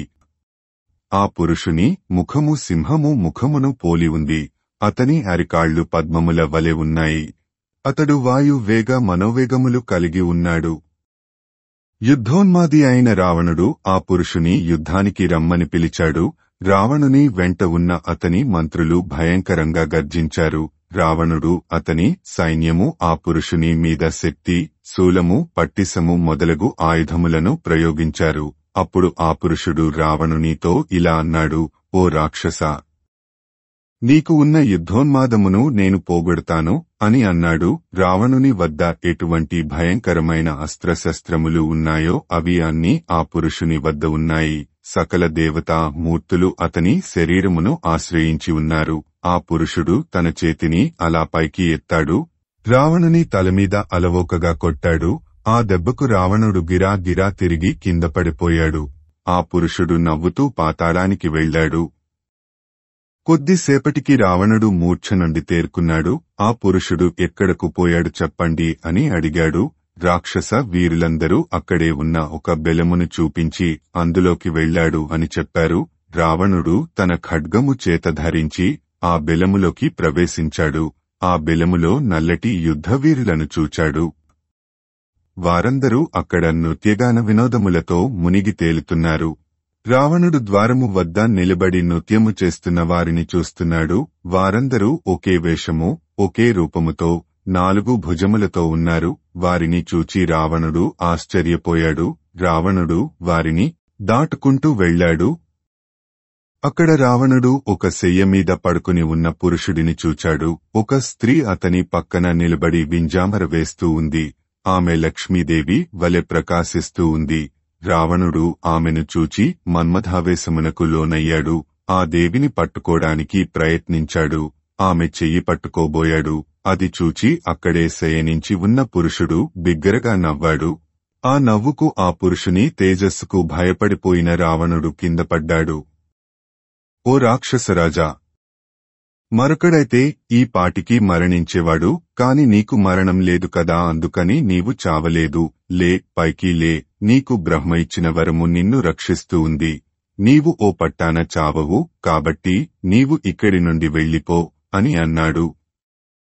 రావణునికి ఏమీ అర్థం కావడం లేదు. నెమ్మదిగా లేచి నిలబడ్డాడు. ఆ పురుషుని చూచి ఇలా అన్నాడు. ఓ మహాత్మా! నీవు ఎవరు? ఇక్కడ ఎందుకు ఉన్నావు అని అడిగాడు. దానికి ఆ పురుషుడు నవ్వి, నేను ఎవరైతే నీకు ఎందుకు, కొద్దికాలములోనే నీవు నా చేతిలో మరణించబోతున్నావు అని అన్నాడు. దానికి రావణుడు నవ్వి, బ్రహ్మదేవుని వరము వలన నాకు మరణము లేదు. నేను అజేయుడను. నన్ను చంపేవాడు ముల్లోకములలో లేడు. ఇప్పటిదాకా పుట్టలేదు, ఇక మీదట పుట్టబోడు. దాని గురించి నీవు ప్రయత్నించడం వృధా ప్రయాస. నాకు ఎవరిని చూచినా భయము లేదు, అది తెలుసుకో అని అన్నాడు. అంతలోనే రావణుడు మరొక మాట అన్నాడు. ఓ దేవా! నాకు మరణం అంటే వస్తే నీ వలననే వస్తుంది. నీ చేతిలో నేను మరణిస్తే నాకు అంతకంటే కావలసినది ఏమున్నది? అది నాకు కీర్తి ప్రతిష్టలు తెచ్చిపెడుతుంది అని అన్నాడు. రావణుడంతటి మహావీరుడు, యుద్ధోన్మాది, అసహాయసురుడు అంతలోనే మాట మారుస్తాడా? వాల్మీకి లాంటి మహాకవి ఇలా క్షణంలో మాట మార్చినట్టు రాస్తాడా? అందుకే ఇదంతా కల్పితము అని అన్నారు. తరువాత రావణుడు ఆ పురుషునిలో 3 లోకములను దర్శించాడు. ఆదిత్యులు, మరుత్తులు, సాధ్యులు, వసువులు, అశ్వినీ దేవతలు, రుద్రులు, పితృదేవతలు, యముడు, కుబేరుడు, సముద్రములు, పర్వతములు, నదులు, వేదములు, విద్యలు, త్రేతాగ్నులు, గ్రహములు, నక్షత్రములు, ఆకాశము, సిద్ధులు, గంధర్వులు, చారణులు, మహర్షులు, గరుడు, సర్పములు, దేవతాగణములు, దైత్యులు, రాక్షసులు మొదలగువారంతా ఆ పురుషునిలో కనపడ్డారు అని చెబుతున్న అగస్త్యుడిని రాముడు ఇలా అడిగాడు. మునీంద్రా, ఇంతకు ఆ పురుషుడు ఎవరు? అతనిలో కనపడ్డ వారంతా ఎవరు? ఎలా కనబడ్డారు అని అడిగాడు. అప్పుడు అగస్త్యుడు రామునితో ఇలా అన్నాడు. రామ, ఆ పురుషుని పేరు కపిలుడు. అక్కడ నృత్యము చేస్తున్నవారు దేవతలు. కపిలుడు ఆ రాక్షసుని కోపదృష్టితో చూచినా చాలు భస్మము అయిపోయి ఉండేవాడు. బ్రహ్మవరము అతనిని కాపాడినది, అందుకే బతికిపోయాడు అని అన్నాడు అగస్త్యుడు. తరువాత రావణుడు తన సేనల వద్దకు వచ్చాడు. తన సేనలతో పుష్పకము ఎక్కి వెళ్లిపోయాడు. శ్రీమద్ రామాయణము ప్రక్షిప్త సర్గలు సంపూర్ణము. ఓం తత్సత్, ఓం తత్సత్, ఓం తత్సత్. ఉత్తరకాండము 24వ సర్గ. రావణుడు ఆ విధంగా కనపడిన వాడితో యుద్ధం చేస్తూ వారిని జయిస్తూ జైత్రయాత్ర సాగిస్తున్నాడు. తనతో యుద్ధము చేసోడిపోయిన వారి వద్ద ఉన్న రాచకన్యలను, ఋషుల వద్ద ఉన్న ఋషి కన్యలను, దేవకాంతలను, గంధర్వకాంతలను అపహరించి తీసుకుని వచ్చాడు. అంతేకాకుండా దారిలో వస్తున్నప్పుడు ఎవరైనా అందమైన సుందరి కనపడితే చాలు ఆమెను ఎత్తుకొని వచ్చేవాడు. ఆమె తల్లి తండ్రులు గాని బంధువులు గాని అడ్డం వస్తే వారిని అడ్డంగా నరికేవాడు. రావణుని కంటపడ్డ కన్య పుష్పకము ఎక్కాల్సిందే కాని వేరు మార్గము లేదు. కులము, జాతి, వయస్సుతో నిమిత్తం లేకుండా ఎందరో స్త్రీలను అపహరించాడు. ఆ విధంగా రావణుడు నాగ, రాక్షస, అసుర, దైత్య, మనుష, యక్ష, దానవ కన్యలను తన పుష్పకము మీద ఎక్కించుకుని లంకకు తీసుకుని వచ్చాడు. తమ వారినందరినీ కళ్లముందే పోగొట్టుకున్న ఆ కన్యల శోకమునకు అంతులేదు. నిరంతరము కన్నీరు కారుస్తూ ఏడుస్తున్నారు.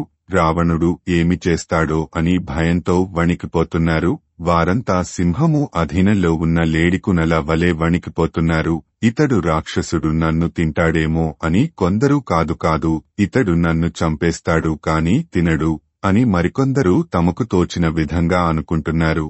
అయ్యో, నాకు భర్త లేడు, నేను ఎవరికోసరం బతకాలి? ఓ మృత్యుదేవత, నన్ను తీసుకొనిపో అని కొంతమంది మృత్యువును బతిమాలుకుంటున్నారు. మరికొందరు మానవ లోకమును దూషిస్తున్నారు. ఆహా, ఈ మనుష్యలోకము ఎంతటి దుర్మార్గమైంది!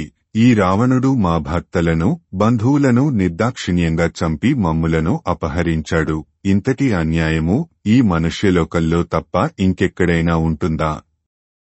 ఈ రాక్షసుడు రావణుడు ఎప్పుడూ ఎవరిని చంపుదామా అని ఆలోచిస్తున్నాడు కాని తాను తప్పు చేస్తున్నాడు అని తెలుసుకోలేకపోతున్నాడు. ఏమి విచిత్రము! ఈతడు మహాతపస్వి అని విన్నాము కాని వీడు చేసే పనులు మాత్రము వీడు చేసిన తపస్సుకు తగినట్టుగా లేవు. ఎప్పుడూ పరస్త్రీలను కోరుకునే వీడి తపస్సు ఎందుకు కాలపెట్టనా అని మరికొందరు అనుకుంటున్నారు. ఇంకొంతమంది రాచకన్యలు, వీడు ఈ ప్రకారము రాచకన్యలను అపహరిస్తున్నాడు, ఆ రాచకన్యల ఉసురు కొట్టి చస్తాడు, ఎవరో ఒక రాచకన్య మూలంగానే వీడు మరణిస్తాడు అని శాపనార్థాలు పెడుతున్నారు. ఈ మాటలన్నీ రావణుడు విలాసంగా వింటున్నాడు. అందరూ లంకా నగరము చేరుకున్నారు. తాను అపహరించిన కన్యలతో సహా రావణుడు లంకానగర ప్రవేశం చేశాడు. లంకానగర వాసులు జైత్రయాత్ర ముగించుకొని విజయుడై తిరిగి వచ్చిన రావణునికి ఘనస్వాగతం పలికారు. రావణుడు తన మందిరములోనికి ప్రవేశించగానే రావణుని చెల్లెలు శూర్పణఖ గబా గబా వచ్చి రావణుని కాళ్లమీద పడి అన్నా అన్నా అంటూ ఏడవసాగింది. చెల్లెలు శూర్పణఖ ఆ ప్రకారంగా శోకించడం చూచి తట్టుకోలేకపోయాడు రావణుడు. చెల్లి, ఏమైంది? ఎందుకు ఏడుస్తున్నావు? నీ శోకానికి కారణం ఏమిటి అని అనునయిస్తూ అడిగాడు రావణుడు. అన్నా, నేను ఎందుకు ఏడుస్తున్నానో నీకు తెలియదా? నీవు నా భర్త విద్యుజ్జీవుని వధించి నాకు బలవంతంగా వైధవ్యమును తెచ్చిపెట్టినావు కదా. నీవు 14,000 మంది కాలకేయులను చంపావు, గుర్తుందా? అందులో నా భర్త విద్యుజ్జీవుడు కూడా ఉన్నాడు. అందరితో పాటు నా భర్తను కూడా చంపావు, నన్ను విధవను చేశావు. సాధారణంగా అన్నలు చెల్లి భర్తను రక్షిస్తారు కాని నీ మాదిరి భక్షించరు కదా. నా భర్తను చంపి కూడా ఇంకా సిగ్గులేకుండా ఎందుకు ఏడుస్తున్నావు అని అడుగుతున్నావా అని అన్న రావణుని చీవాట్లు పెట్టింది. తను చేసిన తప్పు తెలుసుకున్నాడు రావణుడు. చెల్లి శూర్పణఖను ఓదార్చసాగాడు. చెల్లెలా, ఏడవకు, జరిగిందేదో జరిగింది. ఇప్పుడు నీకు నేను నీ భర్తను తెచ్చి ఇవ్వలేను కదా. నీవు ఏది కోరితే అది ఇస్తాను. నీ మనసుకు సంతోషము కలుగచేస్తాను. నీ దుహకము పారద్రోలుతాను. కాలకేయులతో నాకు భయంకర యుద్ధము జరిగింది. అప్పుడు ఎవరెవరో తెలియలేదు. నేను వదులుతున్న బాణములు ఎవరిని చంపుతున్నాయో నేను పట్టించుకోలేదు. నీ భర్త, నా అల్లుడు నా ఎదురుగా ఉన్నాడంటే నేను అతనిని నా బాణములకు ఎరచేస్తానా చెప్పు? ఏదో పొరపాటున తెలియకుండా జరిగిపోయింది. నీ భర్త నా చేతిలో మరణించడం నీ దురదృష్టం. ఖరుడు నీకు తెలుసు కదా. మీ పిన్ని కొడుకు, నీకు సోదరుడు. అతనిని దండకారణ్యమునకు అధిపతిగా పంపుతున్నాను. నీవు కూడా అతనితో పాటు వెళ్ళు, దండకారణ్యములో ఉండు. ఖరుడు నీవు చెప్పినదల్లా చేస్తూ నిన్ను సేవిస్తుంటాడు. మీకు దండనాథునిగా దూషణుని పంపుతున్నాను. 14,000 సేనలతో మీరు దండకారణ్యములో నిశ్చింతగా ఉండండి అని చెప్పాడు రావణుడు. ఆ మాటలతో శూర్పణఖ శాంతించింది. ఖరునితో పాటు దండకారణ్యమునకు వచ్చింది. ఖరుడు దండకారణ్యములో తన స్థావరమును నెలకొల్పాడు. శూర్పణఖ కూడా ఖరునితో పాటు దండకారణ్యములో నివసించసాగింది. శ్రీమద్ రామాయణము ఉత్తరకాండము 24వ సర్గ సంపూర్ణము. ఓం తత్సత్. ఓం తత్సత్. ఓం తత్సత్. ఉత్తరకాండము 25వ సర్గ. రావణుడు తన సోదరి శూర్పణఖను దండకారణ్యమునకు పంపిన తరువాత కొంచెం ఆరట చెందాడు. ఒకనాడు రావణుడు తన అనుచరులతో లంకకు పరిసర ప్రాంతములలో ఉన్న నికుంభిని వనమునకు వెళ్లాడు. ఆ వనములోనే నికుంభిని దేవి ఆలయము ఉంది. ఆ వనములో ఒక మహాయజ్ఞము జరుగుతూ ఉండటం గమనించాడు. వేలకొలది ఉపస్తంభములకు రకరకాల జంతువులు కట్టబడి ఉన్నాయి. రావణుని కుమారుడు ఇంద్రజిత్తు ఆ మహాయజ్ఞము చేస్తున్నాడు. మేఘనాథుడు పులి చర్మము కట్టుకొని ఉన్నాడు. ఒక చేతిలో దండము, మరొక చేతిలో కమండలము ధరించి శిఖను ముడి వేసుకుని మునివృత్తిలో ఉన్నాడు. కుమారుడు మేఘనాథుని చూచి రావణుడు ఆనందంతో అతనిని కౌగలించుకున్నాడు. కుమారా మేఘనాథ, ఏమిటిది? ఏమి యాగము తలపెట్టావు అని అడిగాడు. అప్పుడు మేఘనాథుడు యాగదీక్షలో మౌనవ్రతంలో ఉన్నాడు. మాట్లాడితే దీక్షాభంగం అవుతుందని యజ్ఞమును చేయించుచున్న శుక్రుడు రావణునితో ఇలా అన్నాడు. రాక్షసరాజా, నీ కుమారుడు మేఘనాథుడు ఇప్పటికీ 7 యజ్ఞములు పూర్తి చేశాడు. అశ్వమేధము, రాజసూయము, గోమేధము, వైష్ణవము అనే యజ్ఞములను కూడా పూర్తి చేశాడు. ఇంద్రజిత్తు మహేశ్వరము అనే యజ్ఞమును చేయగానే శివుడు వచ్చి కుమారునికి కోరిన వరములను ప్రసాదించాడు. నీ కుమారుడు మేఘనాథుడు మహేశ్వరుని వద్ద నుండి నేలమీద కాని ఆకాశములో గాని తన ఇష్టం వచ్చినట్టు సంచరించే ఒక దివ్య రథమును, కావాలనుకున్నప్పుడు గాఢాంధకారమును సృష్టించే తామసి అనే మాయను పొందాడు. లంకేశ్వర, యుద్ధములో ఈ మాయను ప్రయోగిస్తే దేవతలుగాని అసురులుగాని ఇంద్రజిత్తు ఎక్కడ ఉన్నాడో ఎవరూ తెలుసుకోలేరు. కాని అతని బాణములు వారిని చంపుతాయి. అది కాకుండా ఇంద్రజిత్తు మహేశ్వరుని వద్ద నుండి అక్షయ తూణీరమును, దివ్యము దృఢము అయిన ధనుస్సును, దివ్యాస్త్రములను పొందాడు. ఈ రోజుతో అన్ని యజ్ఞములు పరిసమాప్తి అయ్యాయి. ఈ రోజు కుమారుడు తమరి దర్శనము చేయవలెనని ఉవ్విళ్లూరుతున్నాడు. తమరే వచ్చారు, కుమారుని ఆశీర్వదించండి అని అన్నాడు శుక్రుడు. శుక్రుడు చెప్పినది అంతా సావధానంగా విన్న రావణుడు ఇలా అన్నాడు. మీరు చేసిన పని ఏమీ బాగాలేదు. దేవతలు, ఇంద్రుడు, దిక్పాలకులు మనకు శత్రువులు. వారిని పూజించి వారికి హవిర్భాగములను సమర్పించి వారి వలన వరాలు పొందడం ఏమీ బాగాలేదు. సరే, జరిగింది ఏదో జరిగిపోయింది. ఇంకా ఈ యజ్ఞయాగములు ఆపండి, మన మందిరములకు పోదాము రండి అని అన్నాడు రావణుడు. తరువాత విభీషణుడు, ఇంద్రజిత్తు, రావణుడు తమ తమ మందిరములకు వెళ్లారు. విభీషణుడు రావణుడు అపహరించి తెచ్చిన కన్యలను చూచాడు. రావణుని చూచి ఇలా అన్నాడు. రాక్షసేంద్ర, నీవు ఎంతో కీర్తి ప్రతిష్టలను సంపాదించావు. ఈ కన్యలను అపహరించి తెచ్చి నీవు సంపాదించిన కీర్తిని నాశనం చేసుకున్నావు. నీకు అన్నీ తెలుసు, కాని ఏమీ తెలియని వాడి వలె నీ తోటి ప్రాణులను యుద్ధం పేరుతో నిర్దాక్షిణ్యంగా హింసిస్తున్నావు. నీవు ఈ కన్యలను అపహరించి తెచ్చి వీరి తల్లిదండ్రుల మనస్సులను క్షోభపెట్టావు. ఇక్కడ మధువు అనేవాడు కుంభీనసిని అపహరించి నిన్ను క్షోభకు గురిచేశాడు. అది ఆలోచించు.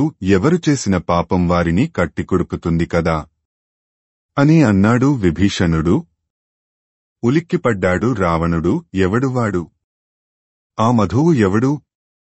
మన కుంభీనసిని ఎందుకు అపహరించాడు? వాడికి ఎంత ధైర్యం అని కోపంతో ఊగిపోయాడు రావణుడు. అంతే కోపంతో విభీషణుడు రావణునితో ఇలా అన్నాడు. నీవు చేసిన పాపపు పనులకు ఫలితం వెంటనే లభించింది కదా. నీవు ఈ కన్యలను అపహరిస్తే నీ వాళ్లను మరొకడు అపహరించాడు. మన తాతగారు అయిన సుమాలికి అన్న మాల్యవంతుడు. ఆయన మనమరాలే కుంభీనసి. అంటే మనకు సోదరీ సమానురాలు. మన తల్లి సోదరి అనల ఉంది కదా. ఆ అనల కుమార్తె ఈ కుంభీనసి. ఈమె మనకందరికీ చెల్లెలు. మేఘనాథుడు యజ్ఞము చేస్తున్నాడు, నేను తపస్సు చేసుకుంటున్నాను. కుంభకర్ణుడు దీర్ఘనిద్రలో ఉన్నాడు. ఆ సమయంలో మధువు అనే రాక్షసుడు నీ అంతఃపురములో ఉన్న కుంభీనసిని అపహరించి బలాత్కారంగా తీసుకుని వెళ్లాడు. తరువాత మాకు ఈ విషయం తెలిసింది. కాని మేము ఆ మధువును చంపలేదు. ఎందుకంటే ఏ నాటికైనా మనము కుంభీనసికి వివాహము చెయ్యాలి కదా. ఈ విధంగా రాక్షస వివాహము జరిగింది అనుకున్నాము. కాని నీవు చేసిన దుష్కార్యమునకు ఫలితము ఇప్పుడు అనుభవములోకి వచ్చింది అని తెలుసుకో. నీవు మరొకరి కన్యలను అపహరిస్తే మరొకడు మన కన్యను అపహరించాడు అని అన్నాడు విభీషణుడు.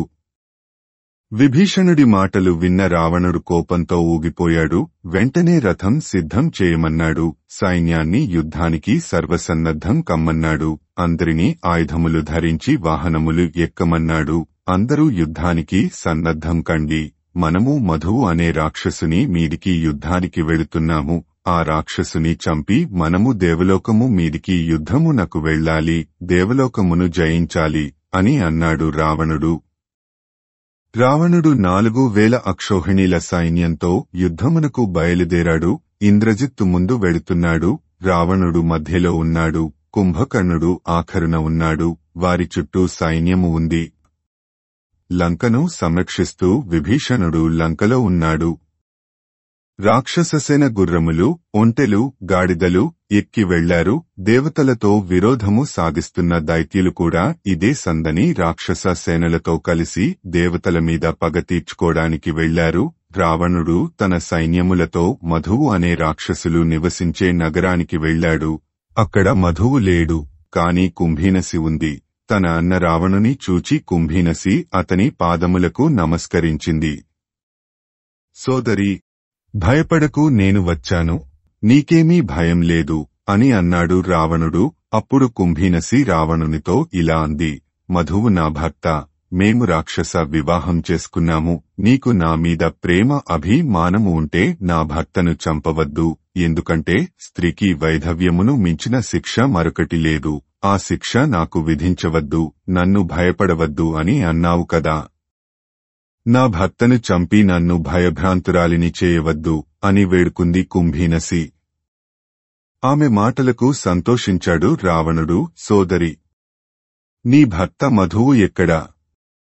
నీ మాటలు విన్న తరువాత అతనిని చంపాలి అన్న ఆలోచన విరమించుకున్నాను. ఇప్పుడు నేను నీ భర్త మధువుతో కలిసి దేవలోకము మీదికి దండయాత్రకు వెళుతాను అని అన్నాడు. రావణుని మాటలకు కుంభీనసి ఎంతో సంతోషించింది. లోపల నిద్రపోతున్న తన భర్త మధువును నిద్రలేపింది. నాథా, నా అన్న రావణుడు సపరివారంగా నిన్ను చూడటానికి వచ్చాడు. దేవతల మీదికి యుద్ధమునకు వెళ్లడానికి నీ సాయం కోరుతున్నాడు. నీవు నా అన్న రావణునికి నీ సైన్య సాయము అందించు. మన మేలుకోరేవారికి సాయం చేయడం మన ధర్మం కదా అని చెప్పింది కుంభీనసి. ఆ మాటలు విన్న మధువు వెంటనే రావణుని వద్దకు వచ్చాడు. రావణునికి అతిథి సత్కారాలు చేశాడు. రావణుడు ఆ రాత్రికి మధువు దగ్గరే ఉన్నాడు. మరునాడు రావణుడు మధువుతో సహా కుబేరుని నివాసమైన కైలాసమునకు వెళ్లాడు. అక్కడ తన సైన్యమును నిలిపాడు. శ్రీమద్ రామాయణము ఉత్తరకాండము 25వ సర్గ సంపూర్ణము. ఓం తత్సత్, ఓం తత్సత్, ఓం తత్సత్. ఉత్తరకాండము 26వ సర్గ. ఆ రోజు సూర్యాస్తమయం కావడం వలన రావణుడు ఆ రోజు కైలాస పర్వతము మీద విశ్రమించాడు. రావణుడు కైలాస పర్వతము మీది అందాలను తనివిదీరా ఆస్వాదిస్తున్నాడు. ఆ పర్వతము మీద ఉన్న వన ప్రాంతములలో తిరుగుతున్నాడు రావణుడు. ఆ వనములలో కిన్నరులు తమ ప్రియురాళ్లతో కలిసి క్రీడిస్తున్నారు. హాయిగా గానమాధుర్యాన్ని ఆనందిస్తున్నారు. విద్యాధరులు తమ తమ చెలులతో హాయిగా విహరిస్తున్నారు. ఇక్కడ ఇలా ఉంటే కుబేరుని మందిరములో నుండి అప్సరసలు ఆలపిస్తున్న మధురగానం తెరలు తెరలుగా గాలిలో తేలియాడుతూ ఉంది. విరబూసిన పువ్వుల నుండి వస్తున్న సువాసనలు ఆ ప్రాంతమునంతా తమ సుగంధంతో నింపుతున్నాయి. ఈ వాతావరణం రావణునికి కామోద్రేకం కలిగించింది. దానికి తోడు చంద్రుడు తన చల్లని వెన్నెలతో ఆ కామోద్రేకాన్ని రెట్టింపు చేస్తున్నాడు. ఆ కామోద్రేకాన్ని తట్టుకోలేక రావణుడు మాటికి నిట్టూరుస్తున్నాడు. ఇంతలో రంభ అక్కడికి వచ్చింది. రంభ సహజంగా అందమైన అప్సరస. దానికి తోడు తన అందం ఇనుమడించేటట్టు అలంకరించుకుంది. ఆమె ముఖం చంద్రబింబము మాదిరి వెలిగిపోతూ ఉంది. రంభ అలా వెళ్లడం చూచాడు రావణుడు. కామంతో దహించుకుపోతున్నాడు. ఆమె మీద మరులుగొన్నాడు. తనకు అడ్డు ఏముంది అని అనుకున్నాడు. వెంటనే వెళ్లి రంభ చెయ్యి పట్టుకున్నాడు. చిరు నవ్వు నవ్వుతూ ఇలా అన్నాడు: ఓ అందాల రాశి, అపరంజి బొమ్మ, నీవు ఎవరు? ఎక్కడికి వెళుతున్నావు? ఎవరిని కామభోగములలో తేల్చడానికి వెళుతున్నావు? నీ అధరామూతమును గోలబోవు అదృష్టవంతుడు ఎవరు? నీ బాహు పంజరములో చిక్కి నొక్కిసోలిపోవు అదృష్టవంతుడు ఎవరు? వాడు ఇంద్రుడా? విష్ణువా? అశ్వినులా? వారు ఎవరైనా నాకన్నా గొప్పవారు కారు. నా కంటపడ్డ వనిత నన్ను దాటిపోలేదు. అది నియమము. ఎందుకంటే నేను ఈ మూడు లోకములకు ప్రభువును. నన్ను ఎదిరించగలవాడు మూడు లోకములలో లేడు. అటువంటి రావణుడు నీ ముందు మోకరిల్లి అడుగుతున్నాడు, నన్ను కరుణించు, నా దానివికా. నన్ను సురభోగములలో తేలియాడించు అని దీనంగా అడిగాడు రావణుడు. ఆ మాటలు విన్న రంభ గజగజవణికిపోయింది. రాక్షసరాజా, మీరు నాకు పూజ్యులు. మీరు ఇలా మాట్లాడటం తగదు. నన్ను మన్నించండి. వరుసకు నేను మీకు కోడలు అవుతాను. అంటే మీ కుమార్తెతో సమానము కదా. ఎవరైనా నా వంక చూస్తే, నన్ను అవమానిస్తే మీరు రక్షించవలసినది పోనిచ్చి, మీరే ఇలా పలకడం భావ్యం కాదు అని వేడుకుంది రంభ. ఆమె మాటలకు రావణుడు ఇలా సమాధానం చెప్పాడు, ఏమిటి నీవు నా కోడలివా? నాకు ఉన్న ఏ కుమారుని భార్యవు నీవు? నా కుమారునికి భార్యవు అయితే కదా నీవు నాకు కోడలు కావడానికి అని నిర్లక్ష్యంగా బదులు చెప్పాడు. నిజం రాక్షసేంద్ర, నేను నీ కోడలినే. కుబేరుడు నీకు స్వయానా సోదరుడు. కుబేరుని కుమారుడు నలకుబరుడు. నేను నలకుబరునితో సంబంధము కలిగి ఉన్నాను. నీ సోదరుడు కుబేరునికి కోడలు అయితే నీకు కూడా కోడలేనే కదా. నలకుబరుడు సామాన్యుడు కాడు. అతడు సత్వగుణములో బ్రాహ్మణుడు. కోపం వస్తే అగ్నిహోత్రుడు. నేను చక్కగా అలంకరించుకొని నలకుబరుని వద్దకు వెళుతున్నాను. నేను నలకూబరుడు ఒకరిని ఒకరం ప్రేమించుకుంటున్నాము. నన్ను వెళ్ళనివ్వండి. నా ప్రియుడు నాకోసం ఎదురుచూస్తుంటాడు. ఓ రాక్షసేంద్ర, మీరు మమ్ములను పాలించువారు. మేము మీ చేత పాలింపబడుతున్నాము. మా యొక్క యోగక్షేమములు మీరు చూడాలి. మీరే మమ్ములను బాధిస్తే మేము ఎవరికి చెప్పుకోవాలి? దయచేసి నన్ను విడిచిపెట్టండి అని ప్రార్థించింది రంభ. ఆ మాటలకు రావణుడు నవ్వి ఇలా అన్నాడు, నాకు ఈ వరుసలు తెలియవు. నీవు నా కుమారుని భార్యవు కావు. అందుకని నీవు నా కోడలివి కావు. నీవు అప్సరసవు. నీకు ఒక భర్త అంటూ ఉండడు. ఇది దేవలోకములో ఆచారము. కాబట్టి నీవు అందరిదానవు. కాబట్టి నాకు లొంగిపో అంటూ రావణుడు రంభను బలవంతంగా పట్టుకుని పక్కనే ఉన్న రాతి పలక మీదికి నెట్టాడు. తను కూడా ఆమె మీద పడ్డాడు. రంభను బలవంతంగా అనుభవించాడు. రంభ విడిపించుకుని పరుగెత్తుతూ నలకుబరుని వద్దకు వెళ్ళింది. ఆయన పాదముల మీద పడి ఏడుస్తూ ఉంది. ఇది చూచిన నలకుబరుడు ఆమెను లేవనెత్తి అనునయించాడు.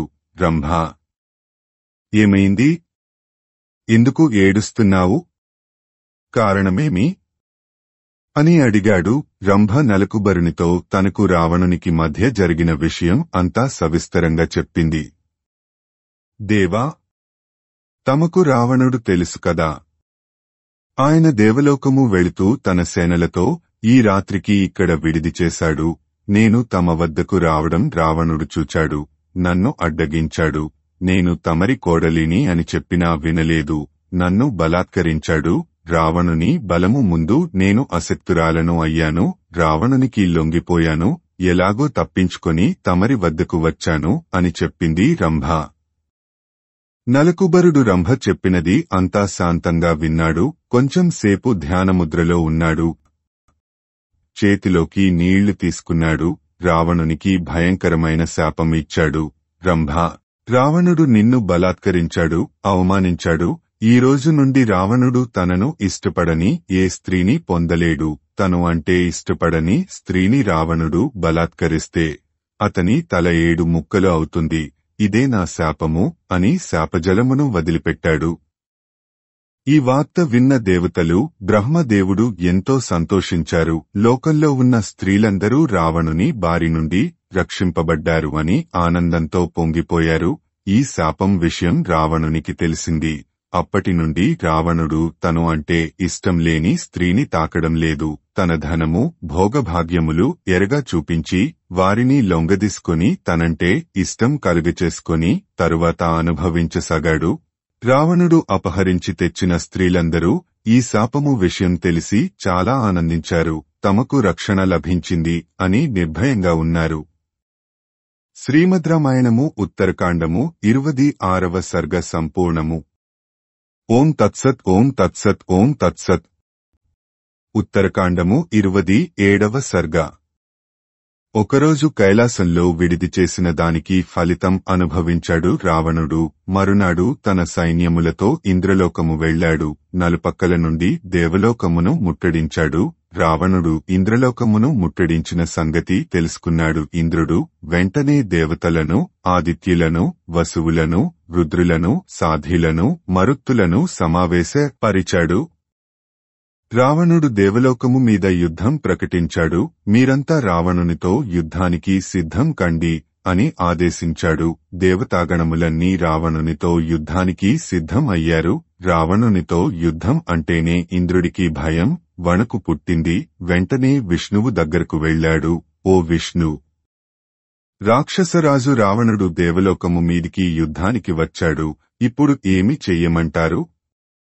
ఈ రావణుడు బ్రహ్మ ఇచ్చిన వరముల చేత విర్రవీగుతున్నాడు.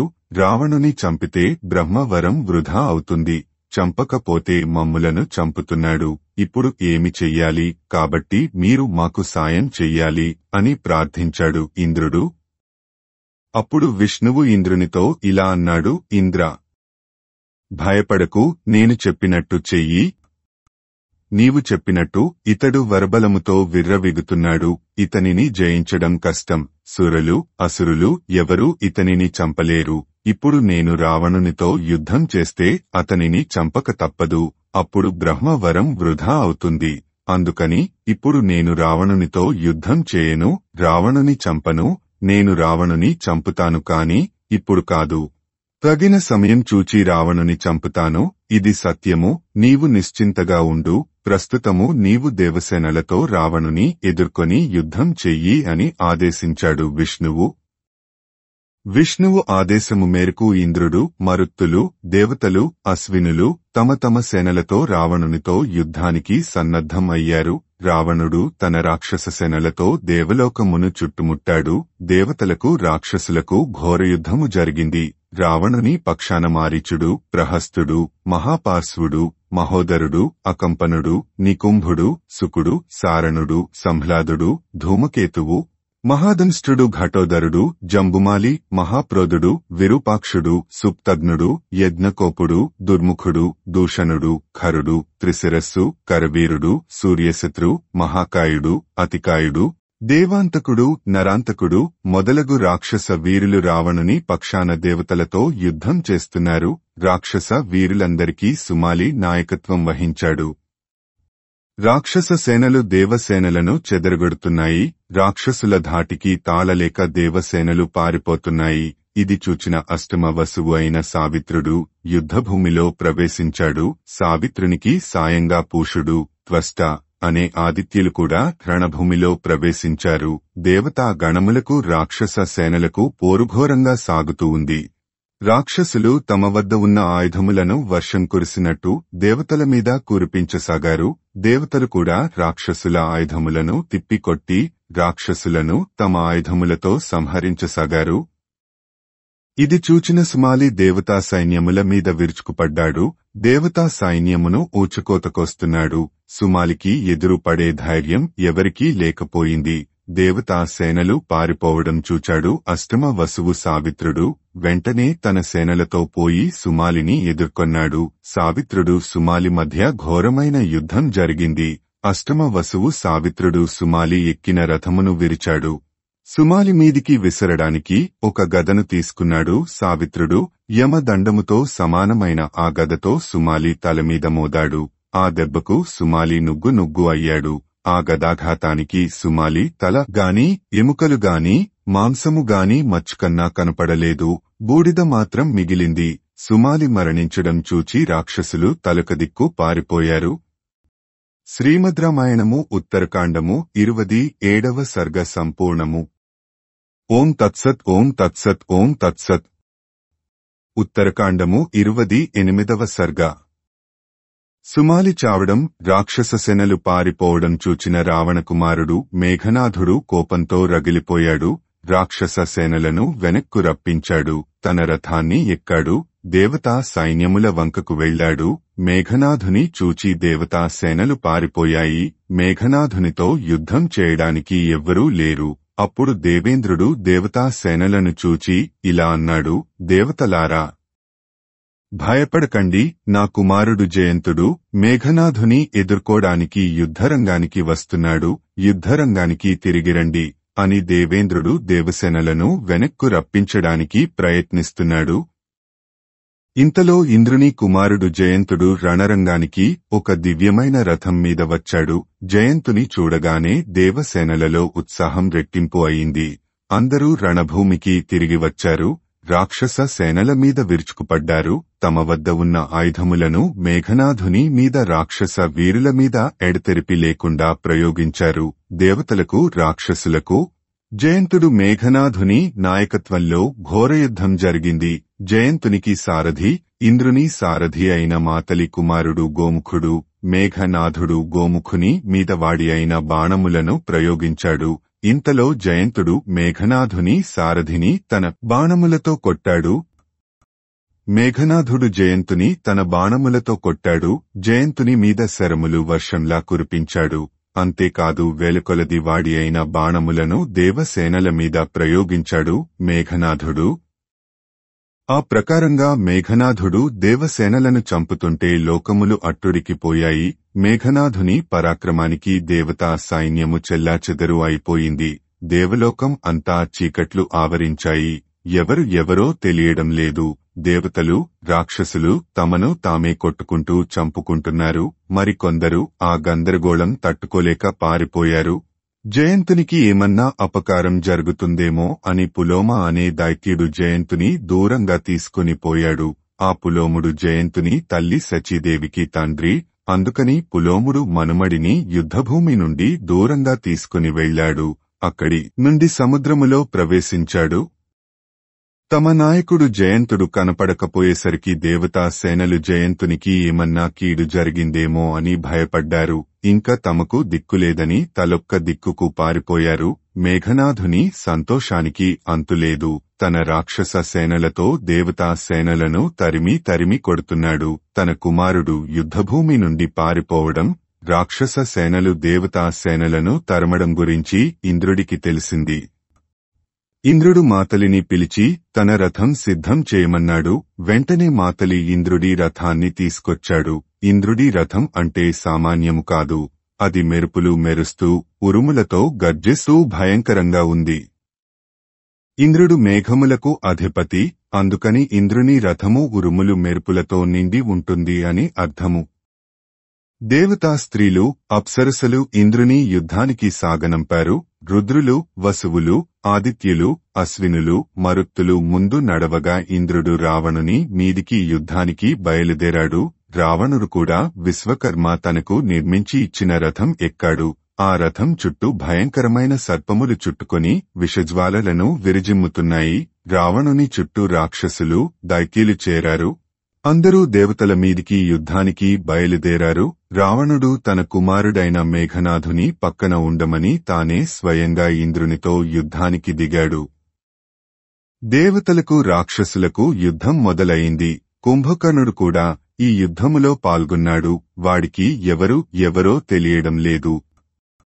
చేతికి ఏది దొరికితే దానితో దేవతా సేనలను, రాక్షస సేనలను ఇద్దరినీ చావబాదుతున్నాడు కుంభకర్ణుడు. భయంకరకారులైన రుద్రులు కుంభకర్ణుని చుట్టుముట్టారు. తమ ఆయుధములతో కుంభకర్ణుని ఊపిరిసలపకుండా కొట్టారు రుద్రులు. కుంభకర్ణుని శరీరం నిండా ఆయుధములు గుచ్చుకున్నాయి. రక్తం ధారలుగా కారుతూ ఉంది.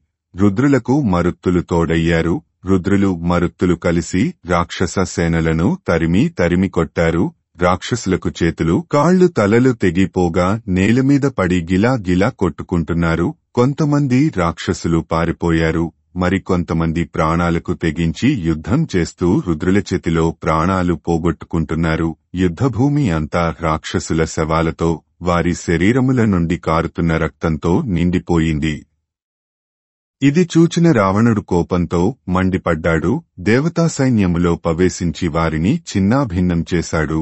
అలా దేవతలను చంపుతూ ఇంద్రుడి మీదికి వెళ్లాడు రావణుడు. ఇంద్రుడు కూడా తన ధనుస్సును ఎక్కుపెట్టి ధనుష్టంకారము చేస్తూ రావణుని ఎదుర్కొన్నాడు. రావణుని తలలకు గురిపెట్టి బాణములను ప్రయోగిస్తున్నాడు ఇంద్రుడు. దానికి ప్రతిగా రావణుడు తన ధనుస్సు ఎక్కుపెట్టి ఇంద్రుని తన బాణవర్షములో ముంచెత్తాడు. ఇంద్రుడు, రావణుడు ఒకరి మీద ఒకరు బాణములను వర్షంలా కురిపిస్తుంటే ఆ బాణముల ధాటికి చీకట్లు కమ్ముకున్నాయి. ఎవరికీ ఏమీ కనిపించడం లేదు. శ్రీమద్రామాయణము ఉత్తరకాండము 28వ సర్గ సంపూర్ణము. ఓం తత్సత్ ఓం తత్సత్ ఓం తత్సత్. ఉత్తరకాండము 29వ సర్గ. దేవలోకము అంతా చీకట్లు ముసురుకున్నాయి.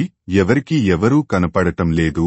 దేవతలు రాక్షసులు వారిని వారే చంపుకుంటున్నారు. దేవతల సైన్యము రాక్షస సైన్యములో 90 వంతులు నాశనం చేశారు. రాక్షస సైన్యములో 10వ వంతు మాత్రమే మిగిలి ఉంది.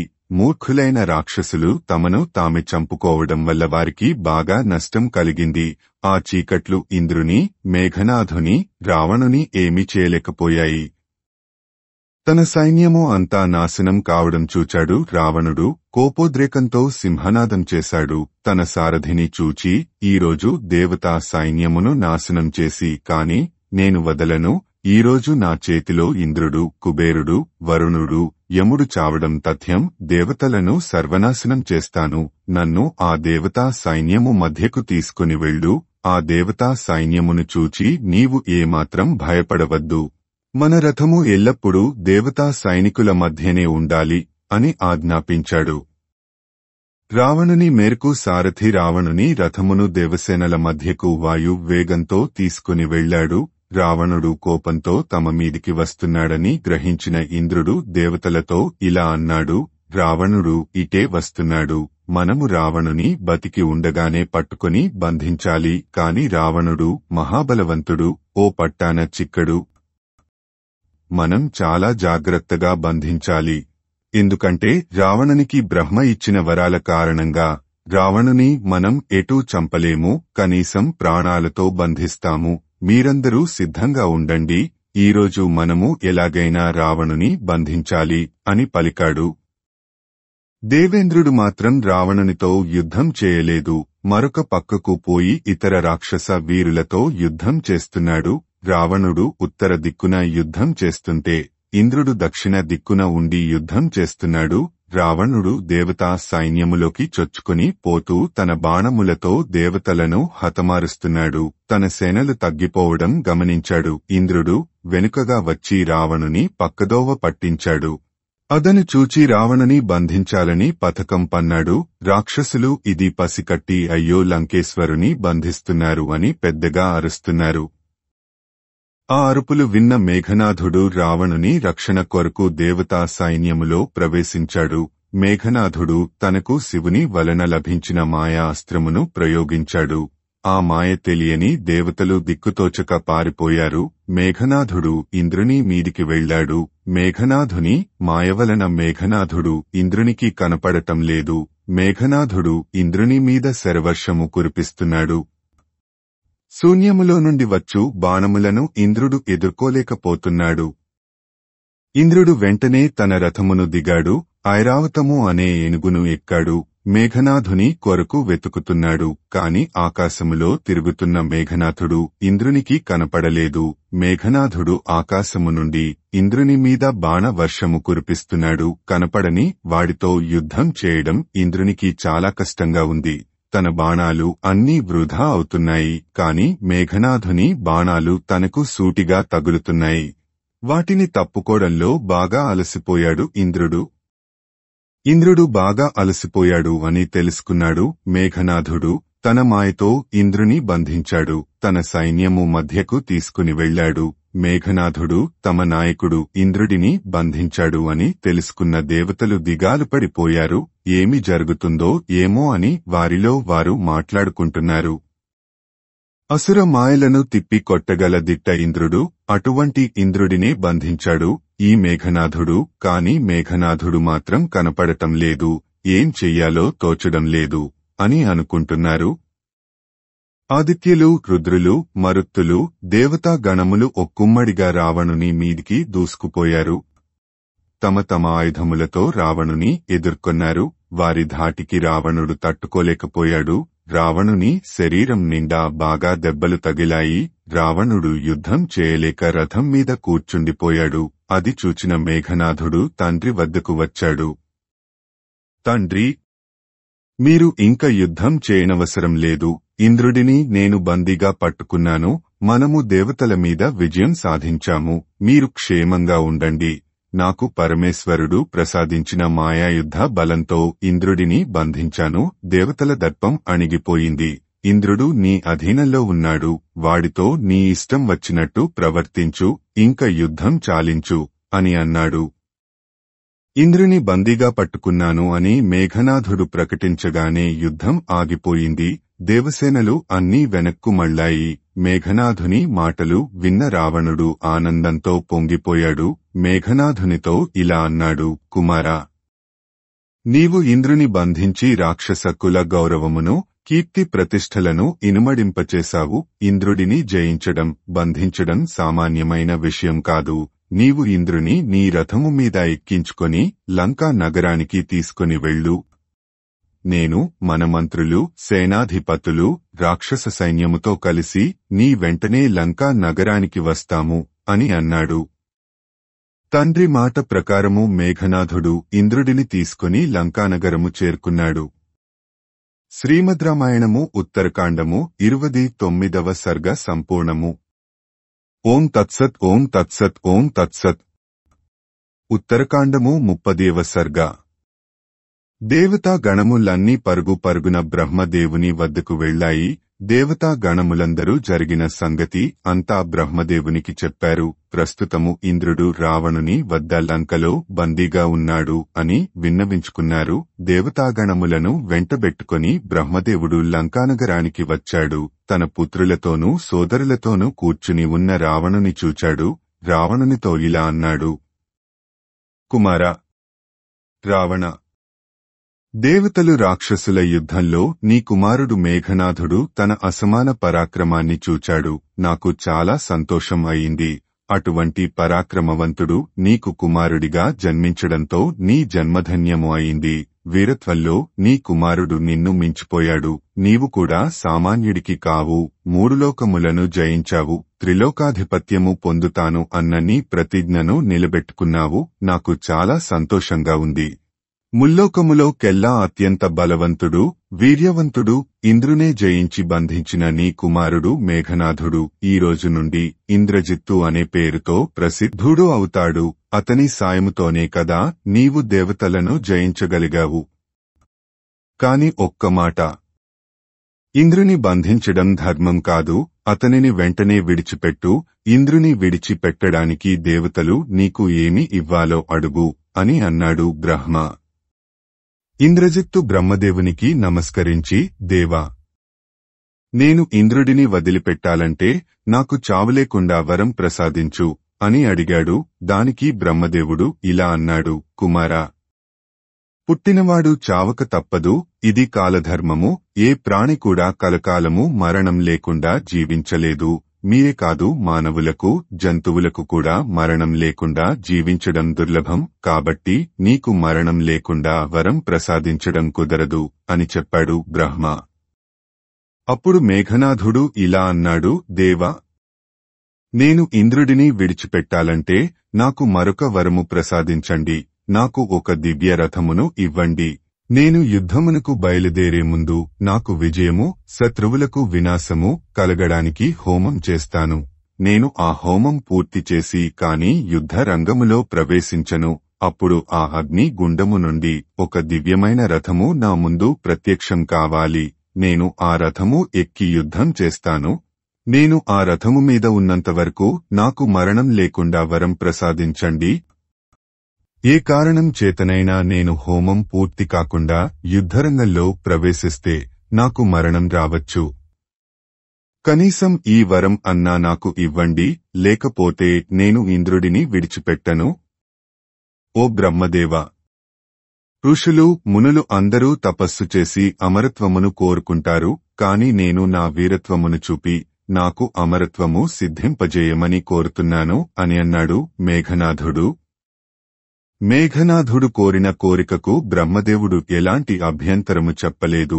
నీవు కోరిన కోరిక సిద్ధిస్తుంది అని దీవించాడు.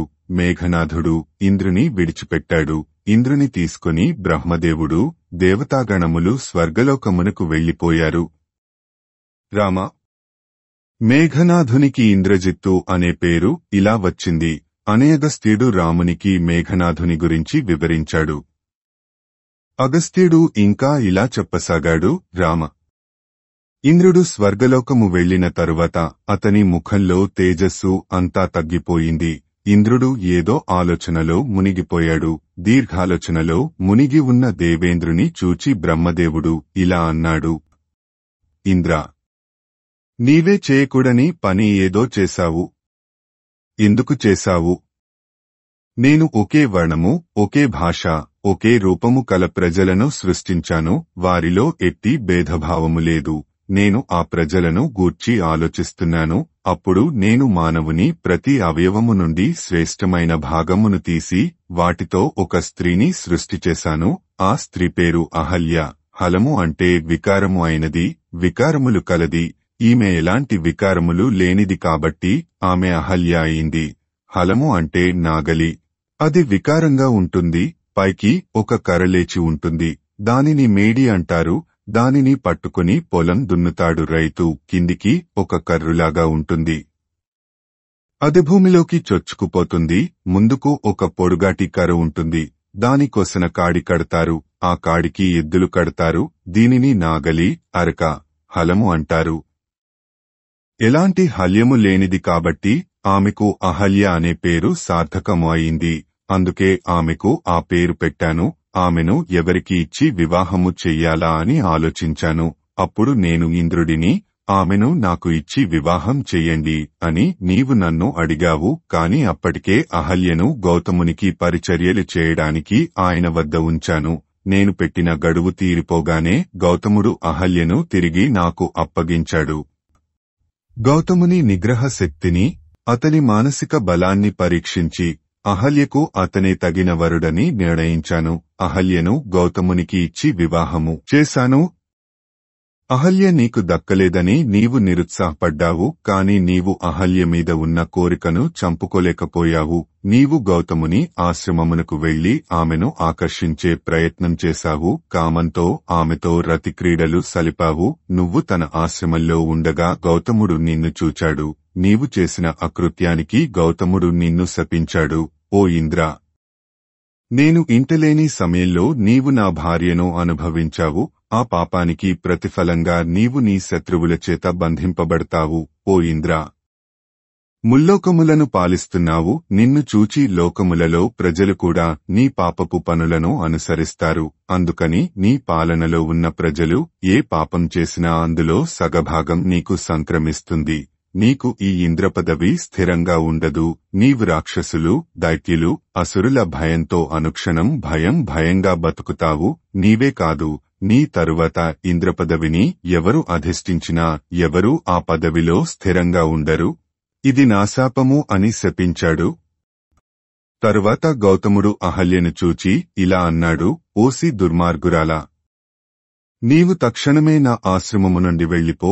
నీకు ఉన్న అందం, చందం, రూపం, యౌవనం వీటితో మదించి నీవు చెడు దారిలో నడిచావు. నీవే కాదు, నీకన్నా అందమైన వాళ్లు, యౌవనంలో ఉన్నవాళ్లు చాలా మంది ఉన్నారు. కాని వాళ్లు నీ మాదిరి చెడుదారి తొక్కలేదు. ఈ రోజు నుండి 3 లోకాల్లో ఉన్న జనులు నీకన్నా అందంగా, మంచి రూపంతో, యౌవనంతో విరాజిల్లుతారు అని అన్నాడు. అహల్య గౌతమునితో ఇలా అంది. ఓ మహర్షి! నేను ఏ తప్పు చేయలేదు. ఇంద్రుడు తమరు ఇంటలేని సమయమున తమరి రూపంలో వచ్చి నన్ను అనుభవించాడు. ఇందులో నా తప్పు ఏముంది? నన్ను క్షమించండి అని ప్రాధేయపడింది. అప్పుడు గౌతముడు ఇలా అన్నాడు, రాబోవు యుగంలో ఇక్ష్వాకు వంశంలో రాముడు అనే పేరుతో ఒక క్షత్రియుడు జన్మిస్తాడు. ఆయన ఎవరో కాదు, సాక్షాత్తు శ్రీ మహావిష్ణువు. అతడు ఒక బ్రాహ్మణుని పనిమీద ఇక్కడకు వస్తాడు. రాముని చూడగానే నీవు పవిత్రురాలవు అవుతావు. నీవు చేసిన పాపాన్ని ప్రక్షాళన చేయడానికి రాముడే సమర్థుడు. రాముడు నీ వద్దకు వచ్చినప్పుడు నీవు రామునికి ఆతిథ్యము ఇచ్చి సత్కరించు. ఆయన నిన్ను కరుణిస్తాడు. తరువాత నీవు నా దగ్గరకు వచ్చి నాతో ఉండవచ్చును అని పలికి గౌతముడు ఆశ్రమమునకు వెళ్లిపోయాడు. తరువాత అహల్య చాలా కాలము తపస్సు చేసింది. ఓ ఇంద్ర, నాడు నీకు గౌతముడు ఇచ్చిన శాపము ఈనాడు నీకు ఇలా పరిణమించింది. నీవు అహల్య పట్ల చేసిన అపచారమును గుర్తుకు తెచ్చుకో. ఆ పాపకారణము చేతనే నీవు రాక్షసుని చేత బంధింపబడ్డావు. నీవు వెంటనే విష్ణుయాగము చెయ్యి, నీకు ఆ పాపము నుండి విముక్తి లభిస్తుంది. తరువాత స్వర్గమునకు వెళ్ళు. నీ కుమారుడు జయంతుడు క్షేమంగా ఉన్నాడు. జయంతుని తాతగారు జయంతుని తీసుకుని పోయి దాచిపెట్టాడు. అతడు క్షేమంగా నీ వద్దకు వస్తాడు అని అన్నాడు. తరువాత బ్రహ్మదేవుడు తన లోకమునకు వెళ్లిపోయాడు. తరువాత ఇంద్రుడు విష్ణుయాగము చేసి స్వర్గలోకమునకు వెళ్లిపోయాడు. ఈ కథ మనకు కొత్తగా ఉంది కదూ. బాలకాండలో ఉన్న కథ కన్నా భిన్నంగా ఉంది. మనకు ఈ ఉత్తరకాండ కన్నా వాల్మీకి చేత రచింపబడిన బాలకాండయే ప్రమాణము. ఓ రామ, నీకు ఇంద్రజిత్తు గురించి, అతని బలపరాక్రమముల గురించి వివరంగా చెప్పాను. అతడు సాక్షాత్తు ఇంద్రునే జయించి బంధించాడు. ఇతరులు ఒక లెక్క అని అన్నాడు అగస్త్యుడు.